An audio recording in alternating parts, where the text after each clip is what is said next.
We should be live.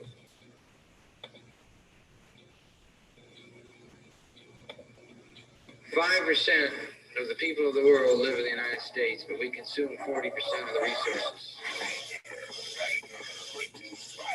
No matter what damage we do to the earth or other people.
And welcome back to another great night here on Freedom Revolution Network. This is Clarity After Dark.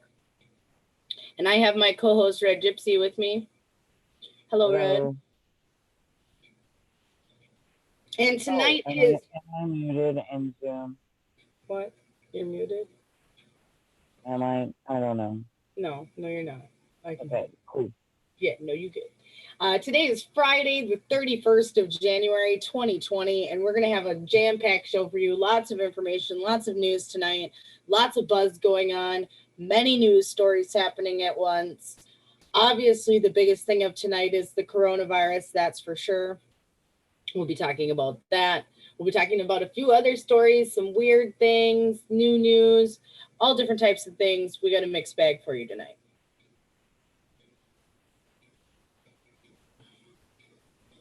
So, with that being said, how was your week, Red? Oh, very trying. Right. I haven't actually made it to work all week, and I'm very sad about that. Right. I miss my people at work. They miss me. Right. Shout out to work peeps. No, I miss them. Right. I feel it. I do miss them. Right. But, sometimes it seems like when life rains, it pours in that regard, True. Mm-hmm. And it's been a crazy week. I smashed my hand. Well, I mean, an animal smashed your hand. But... Right. And so that was going down, and I had to, I couldn't work for 2 days because my hand, I couldn't move it the first day at all. And then I put arnica cream, and I did hot comfrey tea soaks and iced it right after, and that seemed to do a lot. And then the second day I could move it quite easily. The swelling had gotten down by a lot. But at the same time, it was pretty, still stiff. So I didn't want to, push it or anything. Right. And so I took the second day off for it. And then, now gone a couple days, and I was ready to go back to work, and then Frank acted up, and I couldn't. And then there was shit today, and it was just crazy. But I was just looking at my hand, and I haven't soaked it in comfrey or done really anything in like the last 2 days to it, and man, is it bruised. Like that bruising finally came that I've been waiting on. Right. The anticipation, Bruce. The one that we all know is there. We feel it when we get hurt, but we're like, ooh, is it going to be a bruise? Right. Oh, it's freaking bruised. All the swelling finally went down. So even I knew I was going to bruise just by how swollen it was, because your skin is going to bruise when it stretches that far. Right. And that was pretty swollen. Right. So I don't even lie about that. But I haven't even done putting an organic cream or anything on it. I need to do that. Oh man, I've just noticed how bruised it was today. I was like, oh damn. But I mean, other than that, really, I finally made it into town today and couldn't get all the herbs and stuff I needed or wanted because, well, I got most of them. But the stupid place closed, I guess, early and like permanently while they're changing addresses or something. Yeah, I don't know what that's all about. Now they're going to be closed till March. Closed till March. And they always try to, you remember like a couple years ago when they closed the Elephant Cloud for like 3 months and you couldn't go get gas? It's the same type of deal. Right. People get tired of this in the small town. You only have a few places to go to depend on places. And I find the timing like really coincidental, like no herb shop, possible pandemic. Right. Just saying. Right.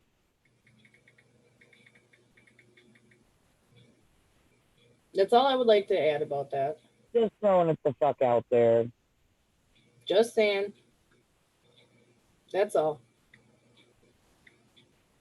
And,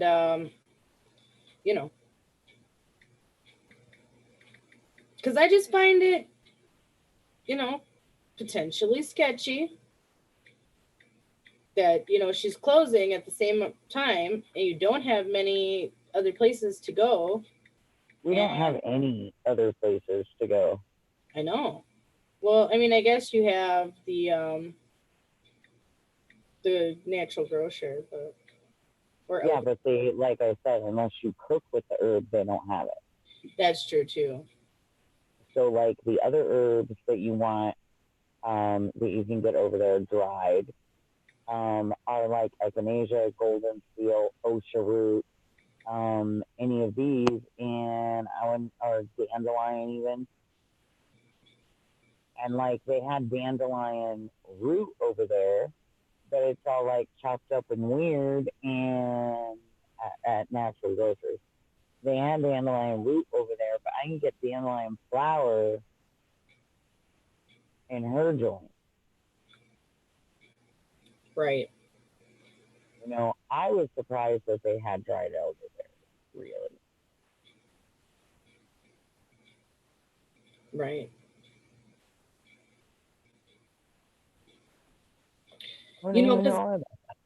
Well, those are the things that we're looking for, right? When we're going to try to think about things that are going to be supporting our immune systems and more, this is what you'd want to be thinking about. Right.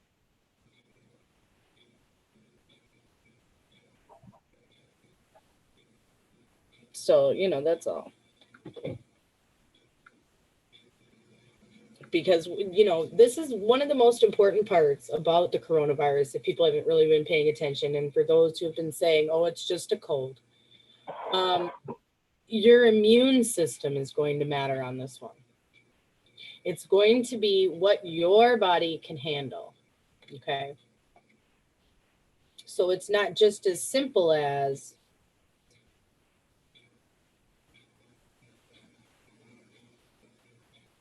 that.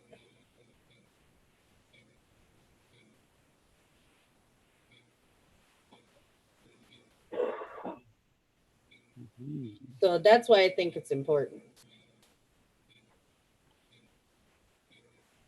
Right? I'm just trying to talk to one of our listeners right now because I'm going to help them out. So just wanted to let them know. I should pull up the chat too. Well, I have a second here. Mhm. Yes, you should pull up the chat. I will go in there in a little bit. Okay. Yeah, it was just being really slow when everything kind of started up tonight for the show, so I had to give it a moment to get its life together.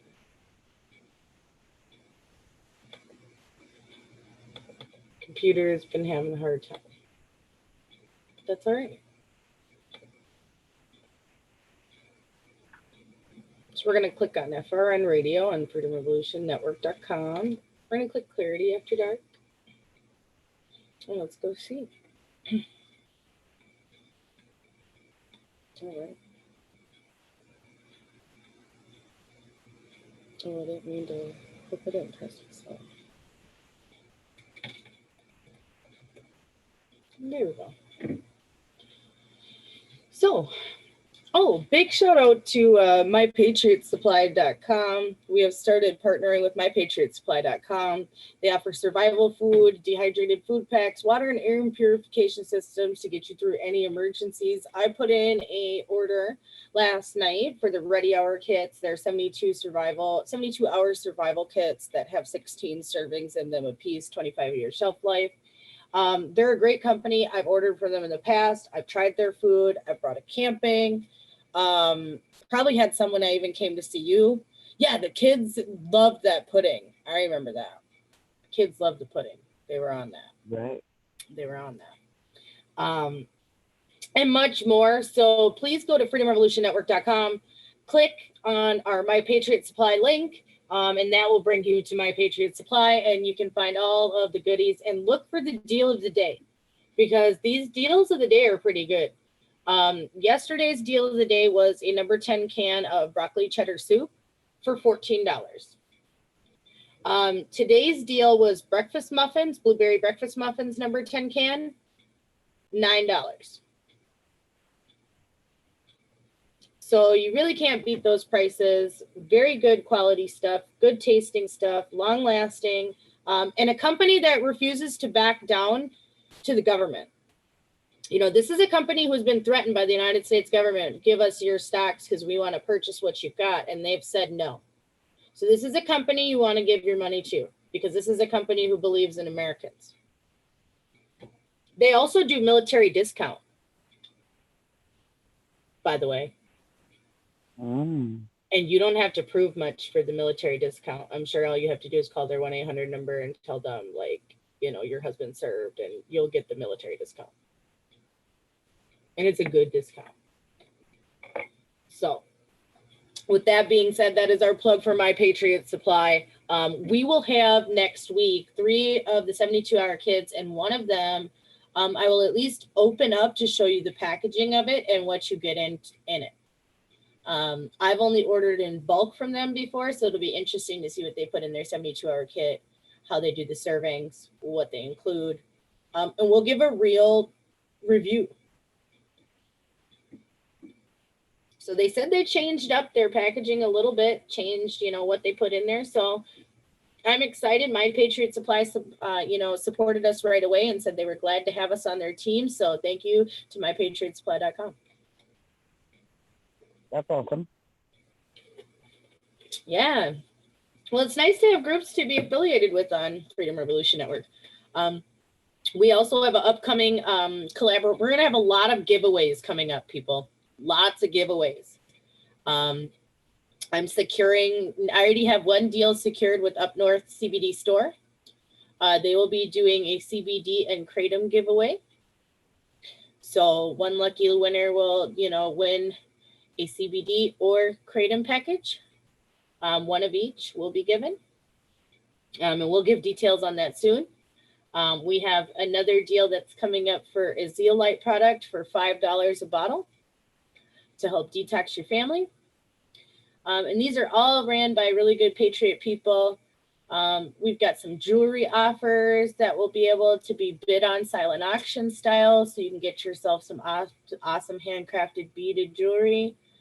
Special custom requests might be available. We'll be supporting a new local massage company with a local gal here in Minneapolis who owns a studio. She has aqua massage table and does massage. And so we'll be promoting them as well because they want Scarlet to check it out and want to give any of our local listeners the ability to go receive a massage as well. So we've got a lot of good partnerships coming up here on Freedom Revolution Network. So people stay tuned.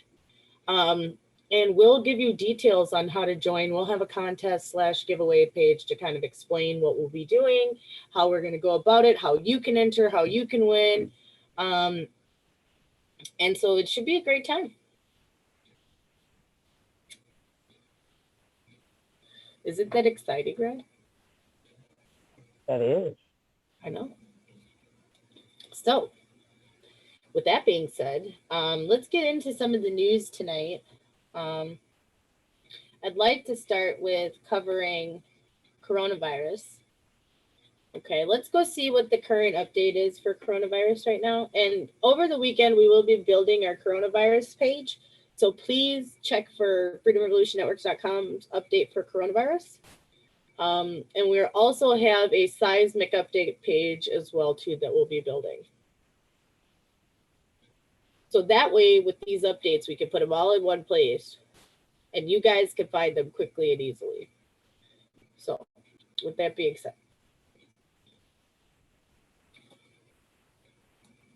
So basically, you know, one of the things that they've done right now that's concerning me is they've decided, Facebook, as well as other media networks, have decided that they are going to be combating misinformation about the coronavirus.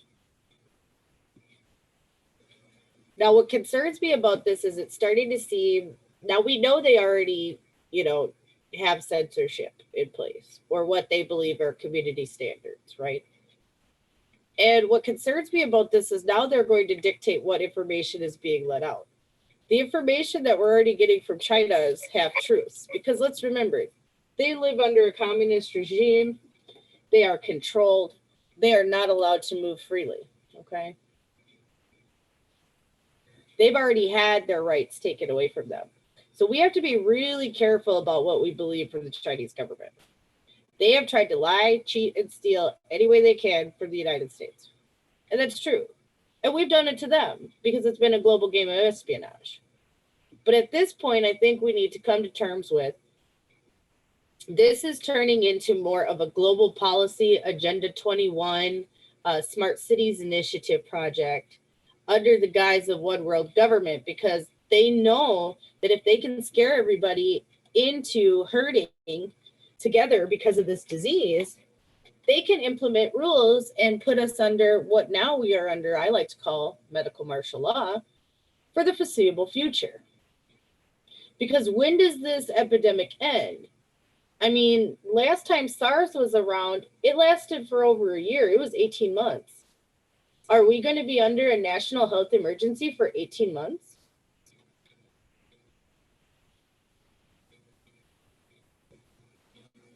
I don't know.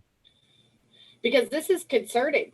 When have we called a national health emergency before? I have not been able to find this information, and I'm going to keep working on it. I don't know if another one has been called, maybe for like polio or something.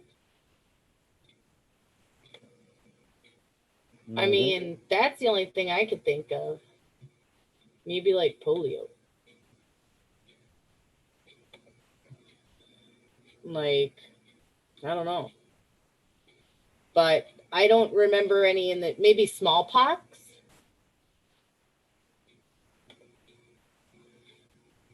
Right. I mean, I don't know.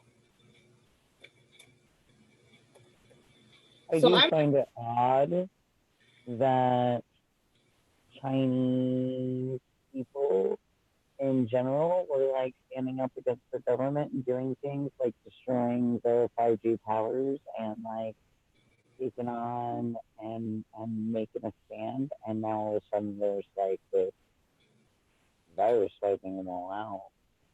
well, that's just it. You know, that's what's also concerning me. It's like, okay, these people started protesting. They started, But you like know, very vividly, like out in the open, like they were protesting. right? That's what I mean. And so I'm kind of concerned about that because they were protesting and now Hong Kong is locked down until March 3rd, even for school. They're not even going back to school to March 3rd. Okay. Right. That's over a month at this point. Okay. Kids won't be going to school. Okay. What about the teachers who work? So they're not going to get paid. Okay. Unless I guess the Communist Party has some backup that, pays for people when they can't work. But I don't know. I think they sent you to the gulag in China because of that. I mean, maybe I'm just, exaggerating, but I don't know because people are saying that trucks are coming by at night, picking up all the people who are sick, locking people in apartment buildings, burning the apartment buildings down. We've got some issues. Right. If this is true, there is smoke supposedly coming out of the Wuhan area, but if everybody's inside, where's the smoke coming from? Now you're going to tell me everybody got wood stoves? And now Right. everybody's inside? And now everybody's wood stoves wasn't doing this before? You know what I mean? Like, where's the smoke signature coming from? You want to say there's wildfires or something in the middle of winter? Like, I'm going to need some explanation about why there are large smoke signatures coming out of the Wuhan area. Like constant large smokestacks that are covering everywhere. Thick smoke. And people are reporting a smell in the air. And, one thing I've known that I got into when I was a young woman was Holocaust research, right? And Right. the one thing I've read many Holocaust books. By the time I was in high school, I'd read every Holocaust book that was nonfiction that exists in the library in my area. And so I know what these people talked about when they said, we smelled this sweet smell. It's unlike anything else. You're smelling the smell of death, burning death. Right. And there's a lot of people who are coming out, with propaganda. Like they're even sending people from Weibo to Facebook groups. Okay, they're sending people from Weibo to Facebook groups. Right. And now they're using that as propaganda. So they're sending people there because I've never seen somebody from Weibo come on Facebook ever. Okay. And now they're saying, oh, everything in Wuhan is fine. People are donating masks. I can go get masks. I can go to the store. I can do this. I can do that. The nurse that was supposedly from Wuhan isn't from Wuhan. Like, lady, where'd you come from? And sending a direct message from Weibo. We know Weibo is controlled as hell from China. So why all of a sudden will we get a Weibo message on Facebook that's linked? I've never seen Weibo messaged or linked on Facebook. Like, go to Weibo for this post, which is their Chinese Twitter. Okay, because it's all in Chinese characters, right? So I found that really strange. Right after they talk about, combating, this propaganda, of which they did speak about in Event 201. They went as far as to say they could not shut down the internet because of the mass panic that would occur, but they could shut down, so quote unquote, misinformation about the virus. And that's basically what Facebook, NBC, and everybody else now has admitted. Zero Hedge today got their Twitter account deleted because they posted an article about how there is a potential connection with HIV to this coronavirus. This is why it's spreading and mutating the way it is, because it has characteristics of HIV. They got their Twitter deleted. Zero Hedge is a large alternative media company. They got their Twitter deleted. account suspended by Twitter. We've been trying to tell you guys for over a week that this was serious. Okay? Right. Now they're cracking down on us like the goddamn gulag. Okay, this is why I'm concerned now. This is where Scarlet's going to fucking put off the sirens, because I'm telling you, they've shut us down from talking in a week. Since this broke, they've been trying to shut us down, and now they've admitted that they're going to continue. This show might not even make it out on air. Hell, how long does this show stay up? Right, you're right. At this point, I'm concerned. I'm for real. And we've been trying to tell people how serious this was. And everybody's joking. I'll take my coronavirus with the side of Lyme disease. No, this is for real. Because look, I was never concerned about the disease. Let me tell you why. Because, okay, either if you're going to catch something, you're either going to die. People die from the flu. I mean, you can't help when you get really sick. And then you just, your body can't take it no more. I mean, that's just it. Okay. But what you can do is try to be healthy. But what they can do is try to enact medical martial law. That's what I'm calling it. We'll call it MML. Okay, MML. That's what we're going to call it from now on. So they can enact MML. And now they can say what we're allowed to say. If we come in contact with a case or carrier, now we're going to get told that we have to self-contain and or be put into quarantine on some military base. They're being put on military bases. When in Wuhan, in China, most of the people who are being quarantined are being put in negative pressure hospitals and made sure that, this disease stays inside. But have these bases been retrofitted to take this negative pressure and now are basically, like little mini medical MMLs, camps? And with the guy who wrote the PGP message the other night, who's called Boris, okay, Boris came out and said that they're building MML camps in South Dakota and that they're rounding people up and they're going to try to evacuate all of NYC. Now, NYC, we know, had AB 99. In AB 99, they don't tell you where they can put you. They just say they will continue in a medical facility or other compatible facility. They don't say where. They don't say you'll be put by your home. They don't even say it'll be in New York State. They technically don't say anywhere. They say they can use section title code 8 and 42 from the U.S. code. Okay, which means they can try to stop the transmission of any communicable disease that they deem a health threat. Now the health threat has been deemed.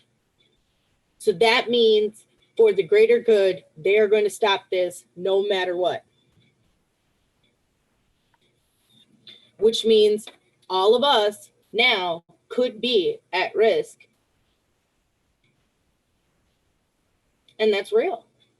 I mean, you go to the grocery store where somebody's at and then they become a potential case and now you're under surveillance.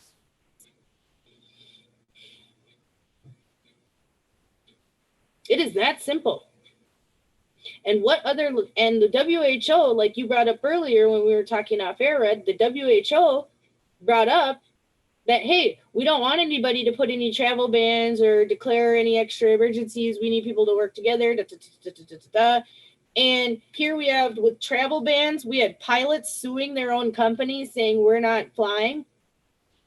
We've had multiple companies like Delta and others and Norwegian Cruise Lines and many other places. Basically, everybody stopped flying to China. The only people who got out of China were the ones who could pay. So all them consulate people who they brought that plane back with 193 people, all of them people paid. The rest of the folks who are there in China who are U.S. citizens now are SOL. They are stuck for the duration. That's shit too. We should have been sending all types of planes to go get them folks. Why they got to pay? That's bull. Right? It is. It is bull. Right? I don't care if they were just regular citizens, moved to China, whatever. I don't care if they still have U.S. citizenship. Y'all should have picked up all them folks with their passports and quit playing. Don't let them folks die off because they didn't have the money. Oh, so now this is an elite disease because everybody can go to a private hospital survives? See, I peep game. Okay, I peep game on this. I see it could be something like that.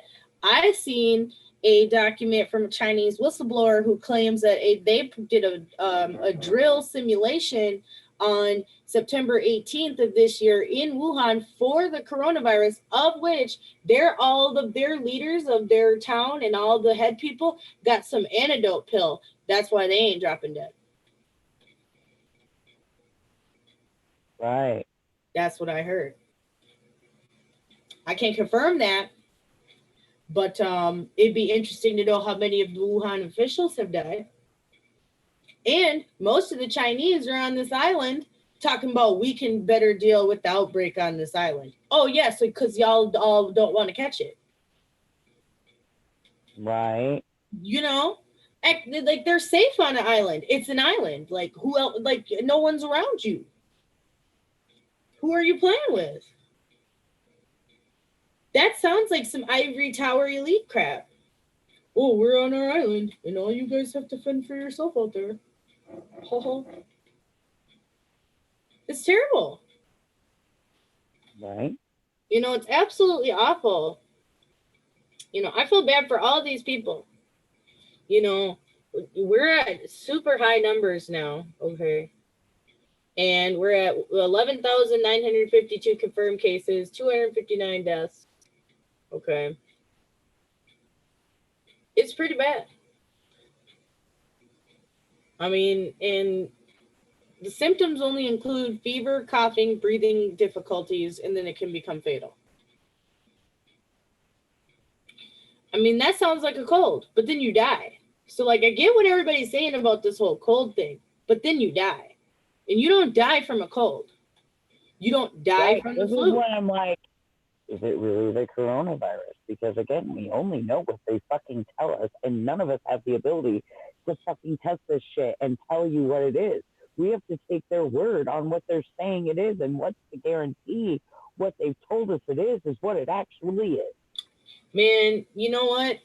For once, you're honestly right, and I don't know how to answer that question. I don't. It could all be just a ruse to start martial law, which a lot of people think it could be. To cover what they've really let loose out of that lab. Yeah. Now, you know what? I saw a little clip that was talking about some nanovirus disease that's in 90%. Yeah, buddy. I saw that too. And with that 5G rolling out. Mm-hmm. And then some nanobots get activated, and then people start dropping like flies, yo. Now, like I said, once again, cannot confirm. But what I can say is we need to be watching for everything at this point. We've heard too many stories of espionage, betrayal. You know, the man arrested. Okay, so meanwhile, everybody's talking about this damn impeachment. Okay, government talking about impeachment. And then we've got a guy getting arrested for getting $50,000 payments from the Chinese government to send over samples. Besides the 2 Chinese spies. Doing too much.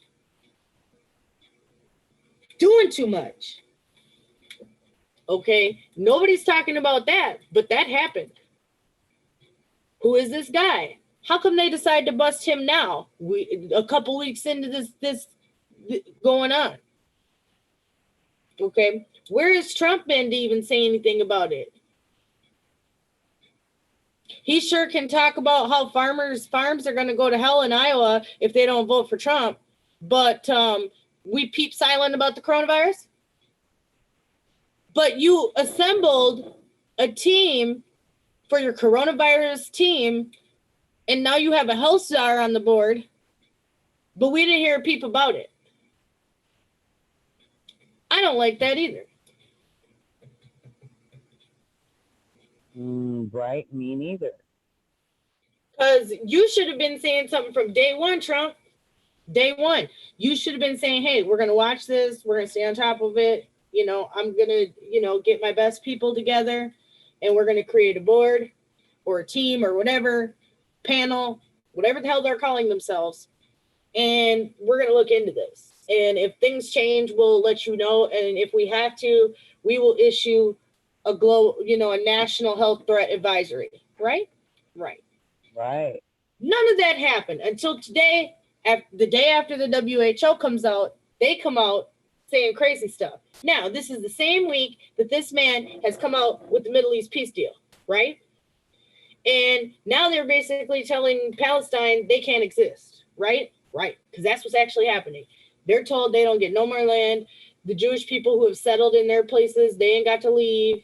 And it's cool because I don't know why Trump thinks this is cool, okay? Because you can't just take folks' land, okay? That's not cool. Okay, so we got this Middle East peace deal. Basically, they done split Palestine and Jerusalem. Okay, trying to make their own separate state, but they only get a little teeny tiny sliver of land. Meanwhile, even 40 years ago, they had 3/4 more land, and Israel was a lot smaller. But Israel has been creeping on their land, and now they have nothing. So people need to research history and realize that these people are being edged out of their own land. And this is why they're fighting so hard. If somebody came to your town and your land and your ancestral beings and started picking at your land, and your boundaries started getting smaller and smaller and smaller and smaller and smaller to where all y'all are packed in like sardines, you might be fighting and throwing bombs and acting a fool too. Just saying. Okay. So, with that being said, now that we're treating the Chinese like rats in cages, they might revolt too. How long are they going to tolerate this? Did you see the drone video where the drone is chasing these people? No, I didn't. Oh, Lord. Okay, so there's this drone that's chasing people, right? And it's like, okay, hold on. Because I'm just going to subtitle it. Okay. And I want everybody to just think about it. And think about if you lived in China, right? And this coronavirus thing is going on, right? And you decide to leave your house, right? Because, you're probably stir crazy by now, right? Because they didn't even warn you about locking you in, right? So now you're getting stir crazy, right? Okay. So this came from Live Crisis News, okay, on Twitter. Let me see if I can find this, because I can maybe screen share this. Hold on for a moment. Let me get to my Twitter. Okay, 24/7 Crisis News. Let's see, search Twitter, 24/7 Crisis News.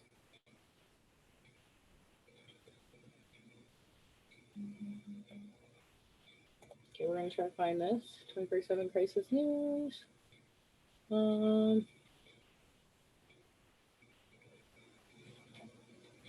Live Crisis News is what you would have searched.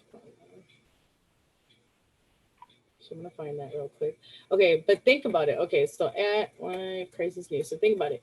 You live in China. You want to get out of the house. You decide to leave the house, and then this is what's gonna happen. Okay, so we're gonna go to their page. I found their page real quick. I'm gonna find this video, and then we're gonna play this video together, y'all. And we're all gonna watch it together. And it's gonna be subtitled. Okay. So let's get ready. Hold on, I gotta pause it because it's trying to play without me. And then after that, we've got Dwayne waiting. So I'm gonna share the screen. Okay. Here it is. I'm going to optimize screen for sharing video clip, share the computer sound, and we're going to play this.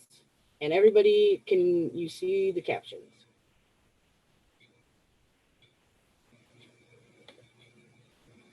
Okay. 你不戴口罩就不要出去，不要乱跑，记得赶紧回家。回家洗洗手，对吧？注意一下卫生，对吧？咱们村这么多人都说你都说不过，非得派无人机过来飞你。大爷，这是非常时期，你不戴口罩又往外跑，对吧？那雪过几个月也能化了，对不对？在家里边待着不舒服吗？对吧？又有吃的又有喝的，刚过了个年，你干嘛老往外跑？对吧？过几年也能收拾。别笑了，赶紧骑你的3轮车回家，对吧？没事别往出跑，你看口罩也不戴，你还看啥？赶紧走，对吧？回家好好待着去，非常时期，赶紧回去。对面那个电动车上装着粉色等分贝的大哥，请你戴上口罩，戴上口罩。打电话的帅哥，这口罩呢？赶紧给戴上。迎面走过来的美女边上的那位帅哥，看到你戴着口罩了啊，把口罩戴好，戴好。边走边吃的几位美女，抓紧的把口罩戴上，东西可以回家吃。小朋友，现在是非常时期，别在外面溜达，口罩也没戴，赶快往家走。现在这冠状病毒多严重啊！快跑！别再出来了啊！在家好好待着，为社会做贡献。Okay, so you see how they say, like, we're in unusual times. Why are you outside without your mask? Why did you come outside? Why are you walking out here? Old man, you know the snow is going to melt in a few months. Why are you tending to this? Why do you always come outside? Why did you come outside with your mask? Like, they're literally, like, threatening them through drones, y'all. What the hell? Threatening them through drones. They told the little boy, why are you outside alone? You better run home now. The coronavirus is very serious. We're in unusual times, little boy. Run home now. And the little boy ran. What? Like, what kind of dystopian world are we living in where drones are running after people, threatening them? You see the traffic police woman, like the lollipop woman that's really popular in Japan, she's yelling at people through a drone. Hey, guy on the pink motorbike with the pink jacket, where's your mask? Why are you outside without your mask? Like, whoa, like public shaming. And then remember, people have these social credit scores over there. And the first people who even brought up coronavirus were taken care of by the government for misinformation. What does that mean? Right? Well, I'm just saying, this has gone way beyond. They've also told people in Wuhan that they must kill their pets. They either must deal with their pets by this weekend, or they will. They're making people kill their family pets.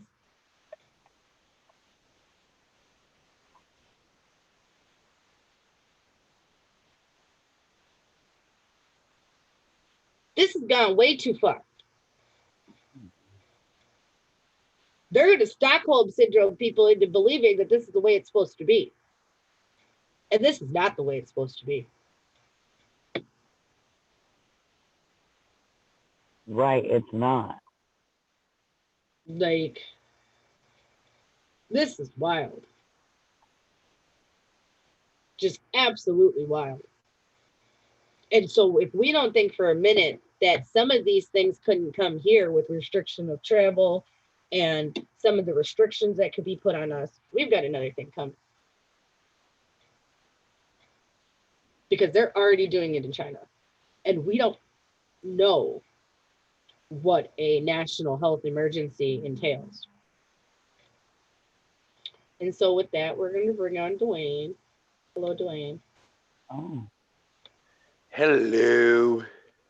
How are you? Dwayne. Hi, Red. I'd be better if my county did not go on high alert for the freaking coronavirus today. Well, everybody did. It's a national health emergency.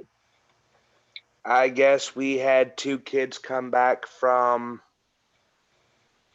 China's Wuhan province. Okay. And Hold on. I'll read part of what the article says that I have pulled up on my phone since my laptop's not being smart. Well, Wuhan's the city. It says local health departments say they're prepared to battle the coronavirus spreading in China if it shows up here. So far, Stark County has no suspected or confirmed infections, but by what the Ohio Department of Health calls novel coronavirus, health officials are investigating Ohio's two only suspected cases at Miami University in Oxford, Ohio, with tests on two students who traveled to China expected later this week. The U.S. has 5 confirmed novel coronavirus cases as of Monday, according to the U.S. by the CDC. But I guess also what they said, it's a novel virus, which means it's a new virus we don't know a lot about the course of the disease or how severe it can be. Adams said if it turns out the virus is more lethal than other coronaviruses, it has the potential to turn into a very large and very severe pandemic. Yeah, that's basically where everybody's at. What we're concerned about, though, is that what the public health policy that follows. Okay, we've already been covering public health policy through the, you know, anti-vaccination movement. And we know what type of draconian laws that they've been trying to put in place, basically community childhood, right? And they keep Right. saying, even with the coronavirus, well, it's a little bit more serious than the flu, but it's not as bad as the measles. When nobody's died from measles since 2015 in the United States. See, and that's exactly what I just went through with somebody actually on our own team today, Scarlet. Yes. See, because it's funny you say that because when I reported this on the coronavirus on Zello, Patriot Queen jumped ship all over me today. Interesting. All over me today. Today was the day for ship starting, apparently, but apparently that doesn't surprise me though. But like we talked about at the beginning of the program, there's a lot of people right now who are really underplaying this.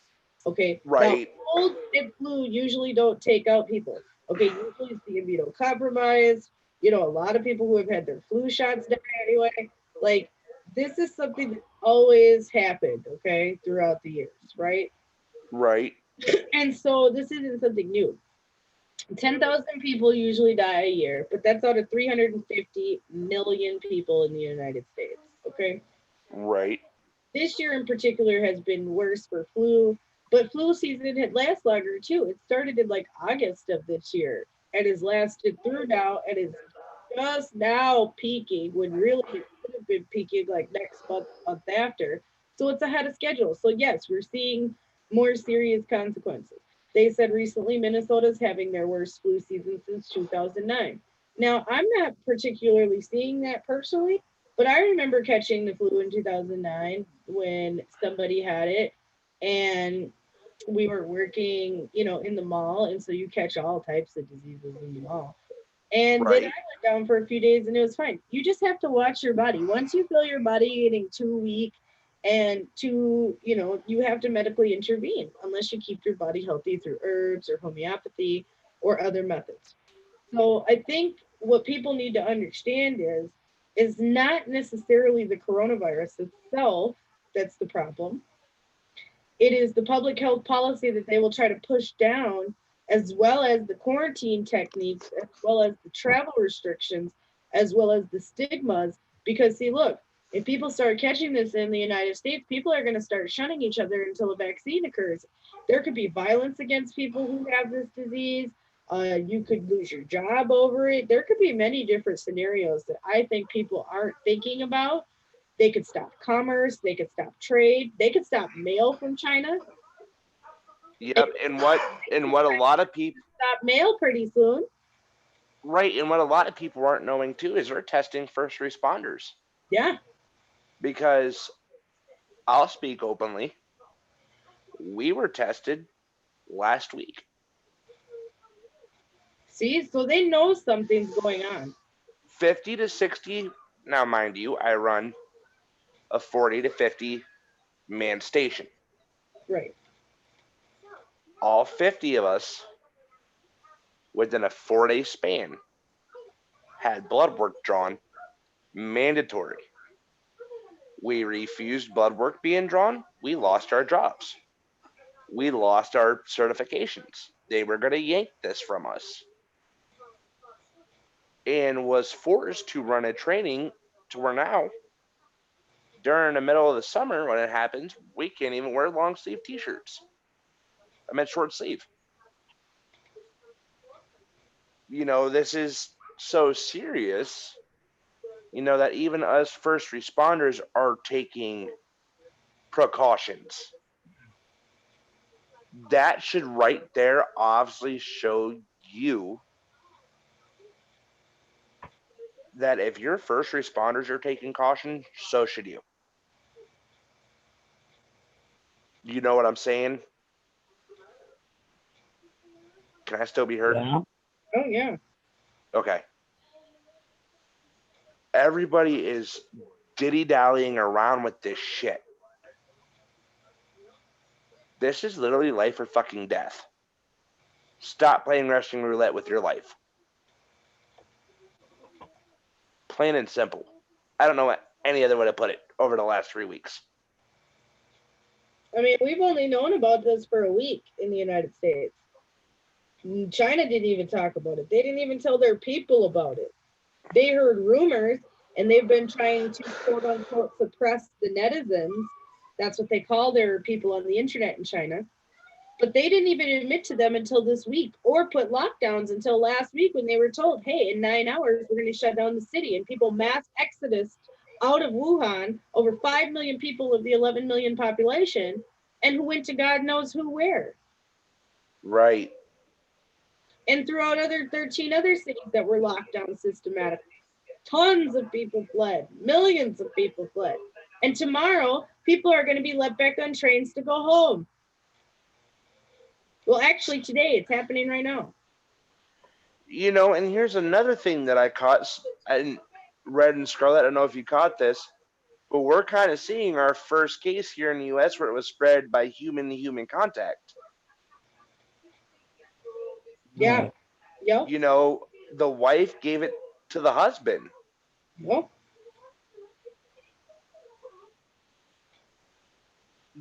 So, I mean, at first we just thought this was airborne. But now, wait a minute. The game has completely fucking changed.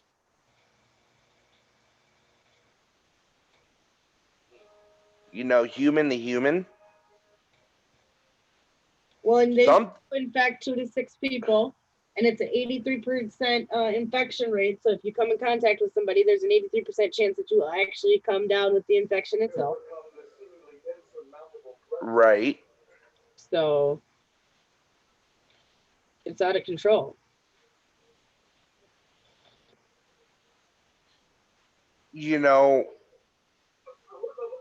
What I'm trying to be polite by saying this. Okay. And yes, I'm being polite for once. Oh, well, thank you. Because Patriot Queen kind of made a point earlier today. Okay, which was? What if the coronavirus being spread in the U.S., okay, is trying to be a cover-up for the 19 different states that have lost their guns? Could be. And because see, look, this is what I've been saying, though. I said this before her. You know what it equals? They put us in these MML camps, and then they pull us away from our guns because we're all sick, or that they say we're sick, and then they just snatch us away from our homes and our guns. Bam, boom, done. But I have another theory behind it, too. Okay? Because this is where my fucked up brain's going to think. Okay, look at espionage. Not espionage, but terrorism. Yeah. Scarlet, we brought this up.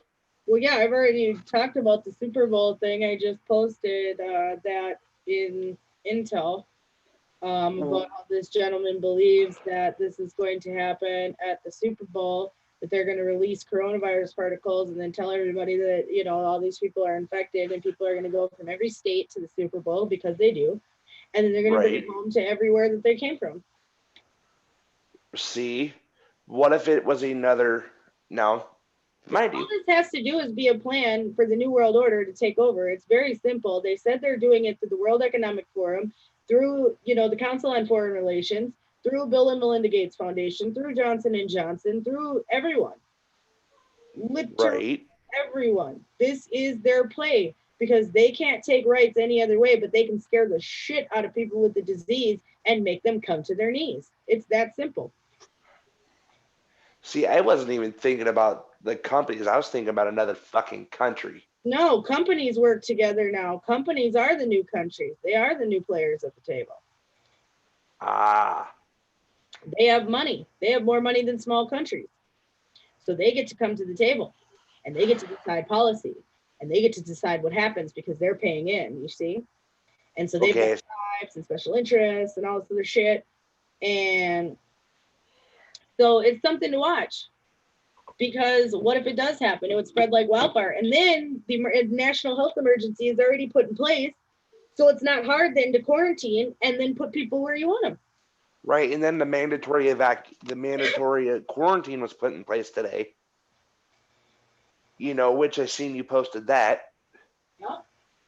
You know, so now we have all this shit. And you're not going to be able to refuse going because then they'll probably try to tell your neighbors and everybody else, and then your neighbors will be basically make you go to be like Nazis because they'll snitch on you.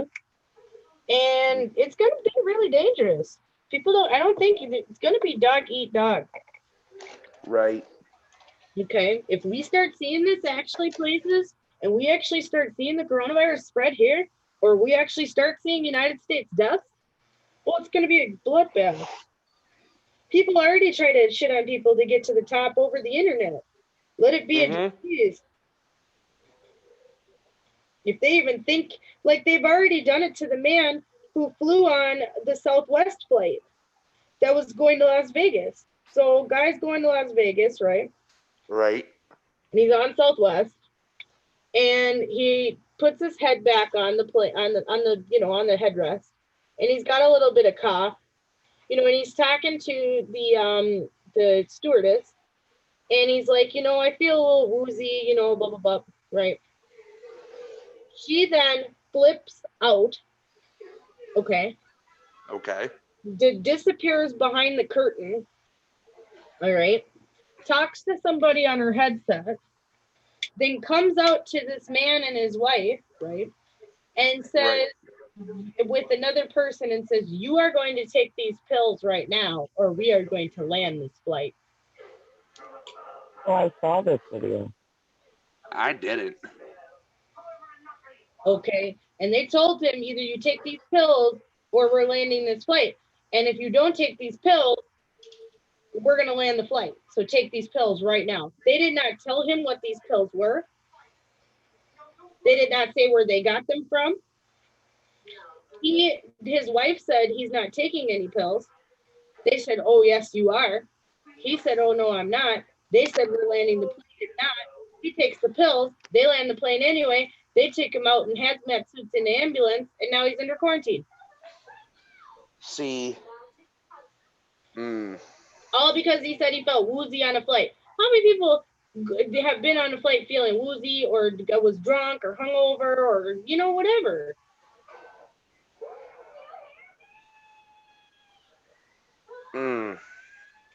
It's absolutely insane.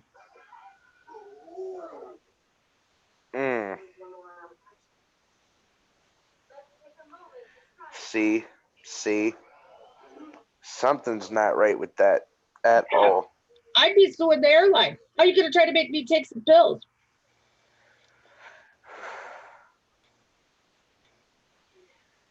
Like, seriously, like, you can't just force pills on people. You don't know their allergies. You're not a nurse. You don't have a right to give people pills in flight. Right. That's what concerns me, is this is totally out of the normal and people are already freaking out. And this was a week ago. So what's going to happen when it really gets saturated here and people actually start having cases? Right. If they are already panicking and freaking out and nothing has happened yet. Right. See, now that's scary. Yeah, people are going to freak out. This is the type of stuff we usually talk about in USCF when we do these, disaster drills and stuff. We talk about the end, but now this one is pandemic. Right.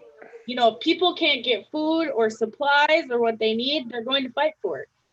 There's going to be looting. There's going to be potential riots. People could shoot each other if they think you have it. It could turn into like a Walking Dead situation where people are like, if we think you have it, we're killing you. Right. I haven't seen any of the people who have recovered, so we don't know what they're like afterwards. What if this is like some like mind control type disease? Right. We don't know what this is. We don't. We don't, Red. And that's the scariest part of all. We actually don't know what this is. We don't. No, and we have to trust I said that earlier. I said, unfortunately, well, I didn't say it this way. I'm going to say it a little different than last time. Change it up a little to the local board, right? Right. Unfortunately, we are at the mercy of being told. Dwayne, can you turn your background like down a little? It's not in my background. No, I said Dwayne. I'll mute myself real quick. Thank you. Okay. So, what I had said, what I was saying is that we unfortunately are at the mercy of being told what a contagion is. Because none of us are capable of going out there and being like, oh, you know what? I want a sample of that. I want to see it for myself and then be able to determine what it actually is. None of us can do that. No, we can't. Okay? We can't. So we are at the mercy of these people going, oh, it is this. But just because they're saying that that's what it is does not mean that that's what it is. It just means that that's what they're telling you. It is, because we're at the mercy of being told by them what it is, and we have no way of being able to actually gain our own knowledge about that. Yeah. Knowledge is information attained through experience. We have no way of gaining knowledge on it, because none of us are able to go out there and be like, I want a sample of that, I want to test it, and then be able to say what it is. And the people that are able to do that, unfortunately, are controlled by our government. You're right. You're absolutely right. So they can tell you it's coronavirus until they're blue in the damn face. But coronavirus doesn't equal you sitting there reading a book in a lobby of what appears to be a hotel and stand up and do some weird like shake thing and fall out on the ground dead. That ain't coronavirus. Did you see that video? And then people supposedly bleeding from the mouth and stuff. Now we don't know if these videos are new or not, but if they are, hold on. Well, even if they're not new, they were videoed at some point.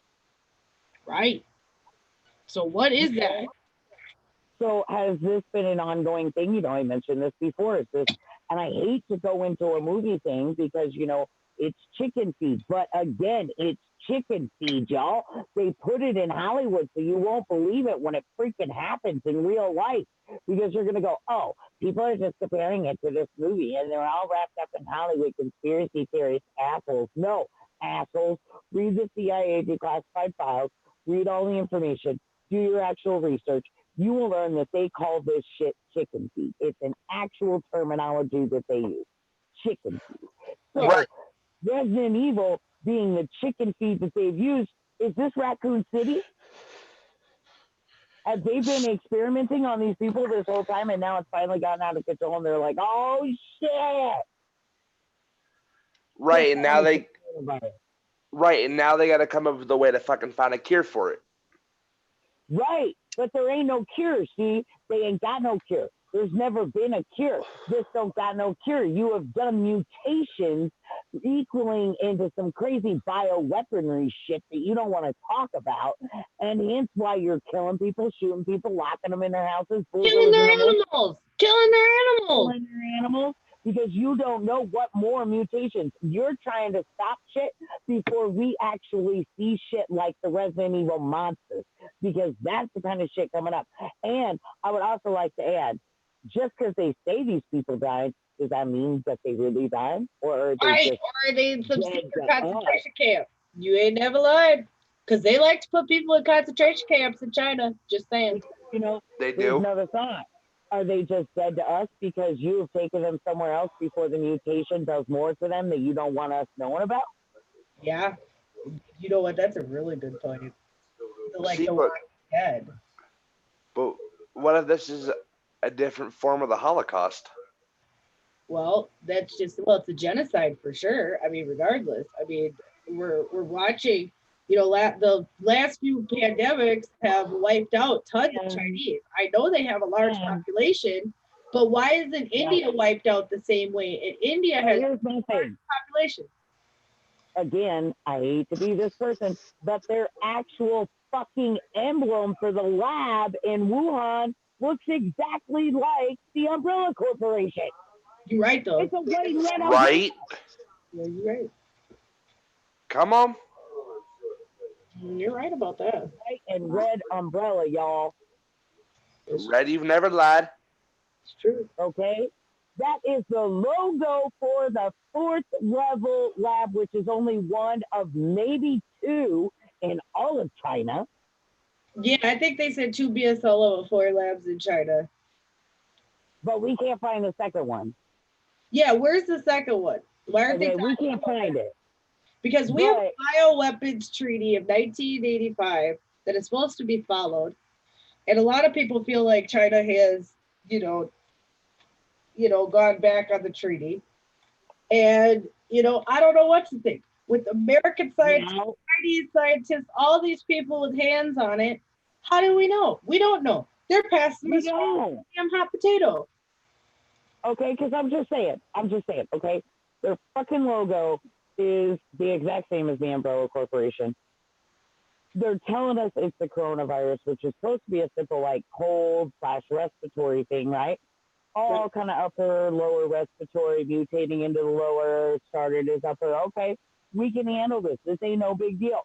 But I'm telling you all, you don't have upper respiratory without fucking symptoms. Right. Okay, I'm no scientist, but I've been sick in my day. Okay, I have had pneumonia, I have had bronchitis, I have had the common cold, I have had the common flu, I have had all sorts of shit like that throughout my lifetime on this earth. And I'm telling you right now, your lungs do not fill up with fluid, and you just don't know it. Right. Okay, they also, people, do not just like spontaneously fill with fluid. It's not like you're sitting there and all of a sudden, whoop, full of fluid and you fall over and you die. That does not happen. They fill up slowly. They don't just, whoop, they're full and you're going to die. No, it happens slowly. You're going to know you can't breathe. Yeah, true that. Right, which is exactly why still to this day, even though I don't need it, I don't fucking need the thing, I still carry an inhaler and I still get them. Yeah. Due to this simple reason, I feel I can't breathe. I'm going to take 2 puffs of an antihistamine, whatever the hell it's called, I don't remember the name of it, and take that bitch and cough up whatever fluid's coming out of my mouth. Well, you can take as many puffs as you need. The doctor at Mayo Clinic, when I had asthma, told me with inhalers that you don't have to stop at 2 puffs. The only potential side effect is that you could have racing heart, but if you're actually having an issue where you can't breathe, you need to take as many puffs as it takes to stop the episode, because it's similar to a nebulizer at that point. Right, because like So they told me to literally take as many puffs as it takes. Like, do not listen to the 2 puffs every 8-hour bullshit. Like, if you got to empty that into your lungs, do it because it will reverse you out of an attack. Exactly, because I have natural fluid built around my lungs. I always have. Right. See, Dwayne, so you know what I'm saying, right? Like, I'm not fucking crazy on this. I was born. They couldn't catch it when I was born, but when I was born, from what they said, I've had natural fluid, water, in my lungs. I can fucking feel when I can't breathe. See, and I'm a smoker, so I have coughing fits, and I have breathing fits. See, it doesn't fucking help that I'm fat either, so I have to use an inhaler just to get up the fucking steps. Okay, now stop. Just stop. Stop right there. I have to be me for a moment. Dwayne, you are not fat. Don't talk down on yourself. You are your worst critic. Now is not the time. This is not the energy time to be down on self because those thoughts bring in bad things, which brings in illness. Don't do that to yourself, homie. Don't bring yourself down like that. You are an amazing, awesome person, and we need you in this world. All right, I shouldn't have said that. I should have said that later, like when I was off air. Sorry. But no. There's no time for that anytime. Fluid built up around your lungs. No, seriously, Dwayne, like your self-talk is important, homie. Yeah, Red's a Reiki master. Like, she knows what she's talking about with energy. Like, seriously, like, you don't. Self-talk is vital. Don't bring yourself down in your self-talk. Don't do it. You know what? I take that back. You are lovable, you are capable, and you are about it. As your authentic self, you are likable, and you are more than enough. Yep. You know what? That just brought my spirits back up. We're good. Let's do this. All right. Yes. Get it. So the fluid built up around the lungs, okay? For a fluid to kill you in your lungs. In less than a week? Paramedic, man. Let's hear it. Can take anywhere from 3 weeks to a month and a half for a fluid buildup. It takes 3 weeks for a fluid buildup. Dying in less than a week with pus coming out of their lungs, dude. Well, because here's the thing. It takes about two weeks for fluid to even show in the lungs. Right. For a fluid buildup to show in your lungs, it takes about 2 weeks to show up on a CT scan. Right. To even diagnose or to even hear a rattle in your lungs. Because the way a doctor diagnoses an upper respiratory infection, what does he do? He takes a stethoscope and listens to your chest, the front of your lungs and the back of your lungs. All right. Now, mind you, like I said, I have fluid, so every time I breathe and they listen, they hear wheezing. Right, a rattle or something, yeah. So they have to run a CT scan naturally on my chest or run an x-ray on my chest to make sure I don't have excess fluids. Right, or like pneumonia or walking pneumonia or, Right, so normally about every 2 or 3 weeks, I am in the ER getting a nebulizer treatment. Right. Because I have fluids. Right. I'm constantly spitting up phlegm. Right. So, but for something that severely to kill you, dude, it's going to take like a month to 2 months. But it ain't taking a month or 2 months. It's taking a week, and people are going down like tons of bricks. See, See what I mean? Like, we know how lung function works and how pulmonary function works. I was an asthmatic for the first 18 years of my life. Well, no, I'm just explaining it so that if the viewer doesn't know.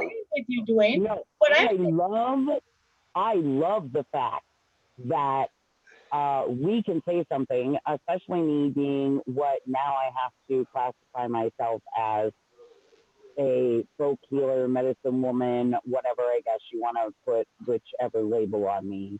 But for me to be able to say something and then for you to come back as a paramedic and working in the medical field to be like, yes, Red is correct on that. And that is just more to the point of we're not just pulling this stuff from some random place. No. Right. Okay. And they're talking about now you can get reinfected. So they're saying people who have recovered, there's still a risk of being infected again and should avoid any mass gathering, even dancing or in public. I would like to point out the one thing, which is the first case diagnosed in, I believe it was Wuhan, China, that was diagnosed there and refused actual treatment and went to traditional Chinese treatment, was the first one cured and has not relapsed. I'm just throwing it out there. Right. See, but they're talking about, the antibodies don't last for a long time. So there's a risk that the recovered patients can become infected again. They should continue to keep themselves protected. Still watching cartoons. So look at this. You can even catch the virus, almost die, recover, and catch the shit again. So no vaccine's going to do shit for you for this. No, because if you can catch it again, what the hell is it going to do? I said it. If you can re-get it, once you get it, no vaccine is going to stop you from getting it. Yeah, because you'd have to be able to develop antibodies, because that last article we read last week about how when we did the mini show about how, basically childhood viruses, should act like, once it's 60% saturated in the population, right? As you develop antibodies according to like the childhood immune response. Well, if we're not getting that immune response, you can't create a vaccine that's going to mimic the immune response either, because there's no immune response. Right. See, because look at it this way, okay? Antibodies do not start from red. Correct me if I'm wrong. It's been a minute since I've done my studies. Antibodies don't start in a human till they're about 1 or 2 years old. Naturally. That's without vaccines. Some antibodies start right away. Yeah, some start almost immediately at birth, especially if you're breastfeeding. Yep. So that's not necessarily true, but it would depend on those antibiotics. But most of those antibiotic reference that you're going to get below 1 is because you're being given the antibody. Yeah. And now antibodies aren't being made naturally. Antibodies are still made naturally, but this coronavirus is new, so nobody's going to have antibodies for it. So nobody's going to have antibiotics. That's why everybody's going down like flies, because nobody has any. Right. You see, but once the herd immunity starts kicking in, when everybody starts catching it, but if you can catch it more than once, and it turns up like shingles, where you can keep catching it as long as your immune system responds well, that's not good either, because when it's taking people down like tons of bricks, it's gonna probably, if you catch it once and you catch it twice, do you survive? Like, people aren't surviving at once. See, and this is where I get confused, because here's my thing. Because Scarlet, we touched on this last week. Right. When somehow I fell asleep randomly. Yes. Continue. That people were being treated in the hospital for this in Chicago. Well, the one, and then now her husband, that she transferred it to. So now, how are people being treated for it? Isolation rooms. Right. Supportive care. Possibly HIV antivirals too. They are using some HIV antivirals as well. So, y'all know that I just pulled up that article too. So once you get done, I'm gonna read the article about it. Y'all know that I have my herbology and that I'm a holistic practitioner, and this is kind of my jam. So right. People not get sick. Okay. So we're going to talk about something right now. Hold on. Let me talk about this first before we finish, because we'll get into that in a second. Hold on. Let me do this first, because this article is quick, and it's the reason why Zero Hedge got cut off Twitter today. Okay. So they believe that over the past few days, media has pushed back on a theory about how the origins of the coronavirus that now has infected as many as 70,000 people in Wuhan, depending on whom you believe, which The Guardian came out with that information, and The Lancet. The theory is that China obtained the coronavirus via a Canadian research plan and started molding it to a bioweapon at virology in Wuhan. PolitiFact pointed the finger at Zero Hedge in particular, that the story was widely shared across independent leading media. The theory is that the virus, which was developed by infectious disease experts to function as a bioweapon, originated in the Wuhan lab of Dr. Peng Zhu, China's preeminent researcher of bat immune systems, specifically in how their immune systems adapt to the presence of virus like coronavirus and other destructive viruses. Somehow the virus escaped the lab, and the Hunan fish market where the virus supposedly originated is merely a ruse. Now, a respected epidemiologist who caught flack for claiming in a Twitter thread that the virus appeared to be much more contagious than initially believed, pointing out irregularities in the virus's genome that suggest it might be genetically engineered for the purposes of a weapon, but not just any weapon, but the deadliest of all. The uncanny similarity to unique inserts in the 2019 nCoV spike protein to HIV-1GP120 and GAG, Indian researchers are baffled by the segment of the virus's RNA that have no relation to other coronaviruses like SARS, and instead appear to be closer to HIV. The virus even's response to treatment by HIV medications. For those who press for time, here are the key findings from the paper, which first focuses on the unique nature of 2019 nCoV and then observes 4 amino acid sequences in the Wuhan coronavirus, which are homologous to amino acid sequences in HIV-1. So they show a phylogenetic tree of the full-length coronaviruses, suggests that 29 nCoV is closely related to SARS. In addition, that the other studies have linked the 29 nCoV to SARS-CoV. We therefore compared the spike glycoprotein sequences of the 29 nCoV to the SARS-CoV NCBI extension number AY390556.1. On careful examination of the sequence alignment, we found that 2019 nCoV spike glycoprotein contains 4 insertions.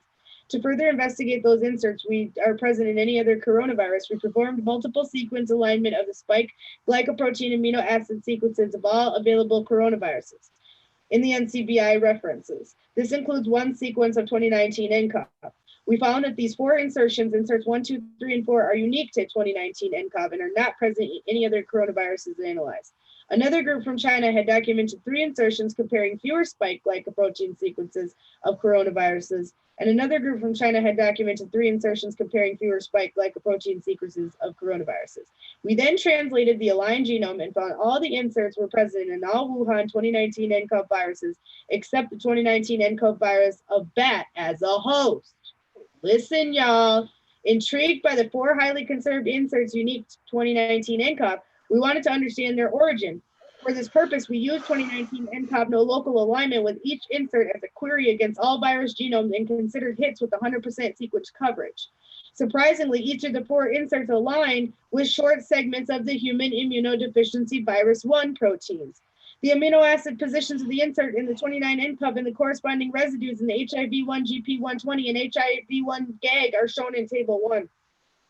The first 3 inserts, 1, 2, and 3, are aligned to short segments of amino acid residues in HIV-1GP120. The insert 4 aligned to HIV-1 GAG. The insert 1, 6 amino acid residues. The insert 2, 6 amino acid residues. The spike in glycoprotein in 29 nCoV are 100% identical to the residues mapped in HIV-1GP120. The insert 3, 12 amino acid residues in 2019 nCoV maps to HIV-1GP120 with gaps. The insert 4, 8 amino acid residues maps to HIV-1 GAG with gaps. Why do the authors think the virus will be man-made? Because when looking at the above insertions when they're not present in any of the closest coronavirus families, it's quite unlikely for a virus to have acquired such unique insertions of naturally in such a short duration of time. They can be found in cell identification and membrane-binding proteins located in the HIV genome.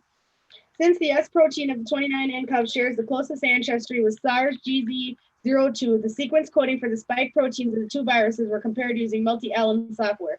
We found 4 new insertions in the protein of 29 nCoV, GTNGTKR-IS1, HKNNKS-IS2, GDSSSG-IS3, and QTN-SPRRA-IS4. To our surprise, the sequence insertions were not only absent in S protein of SARS, but were not observed in any other member of the Coronaviridae family.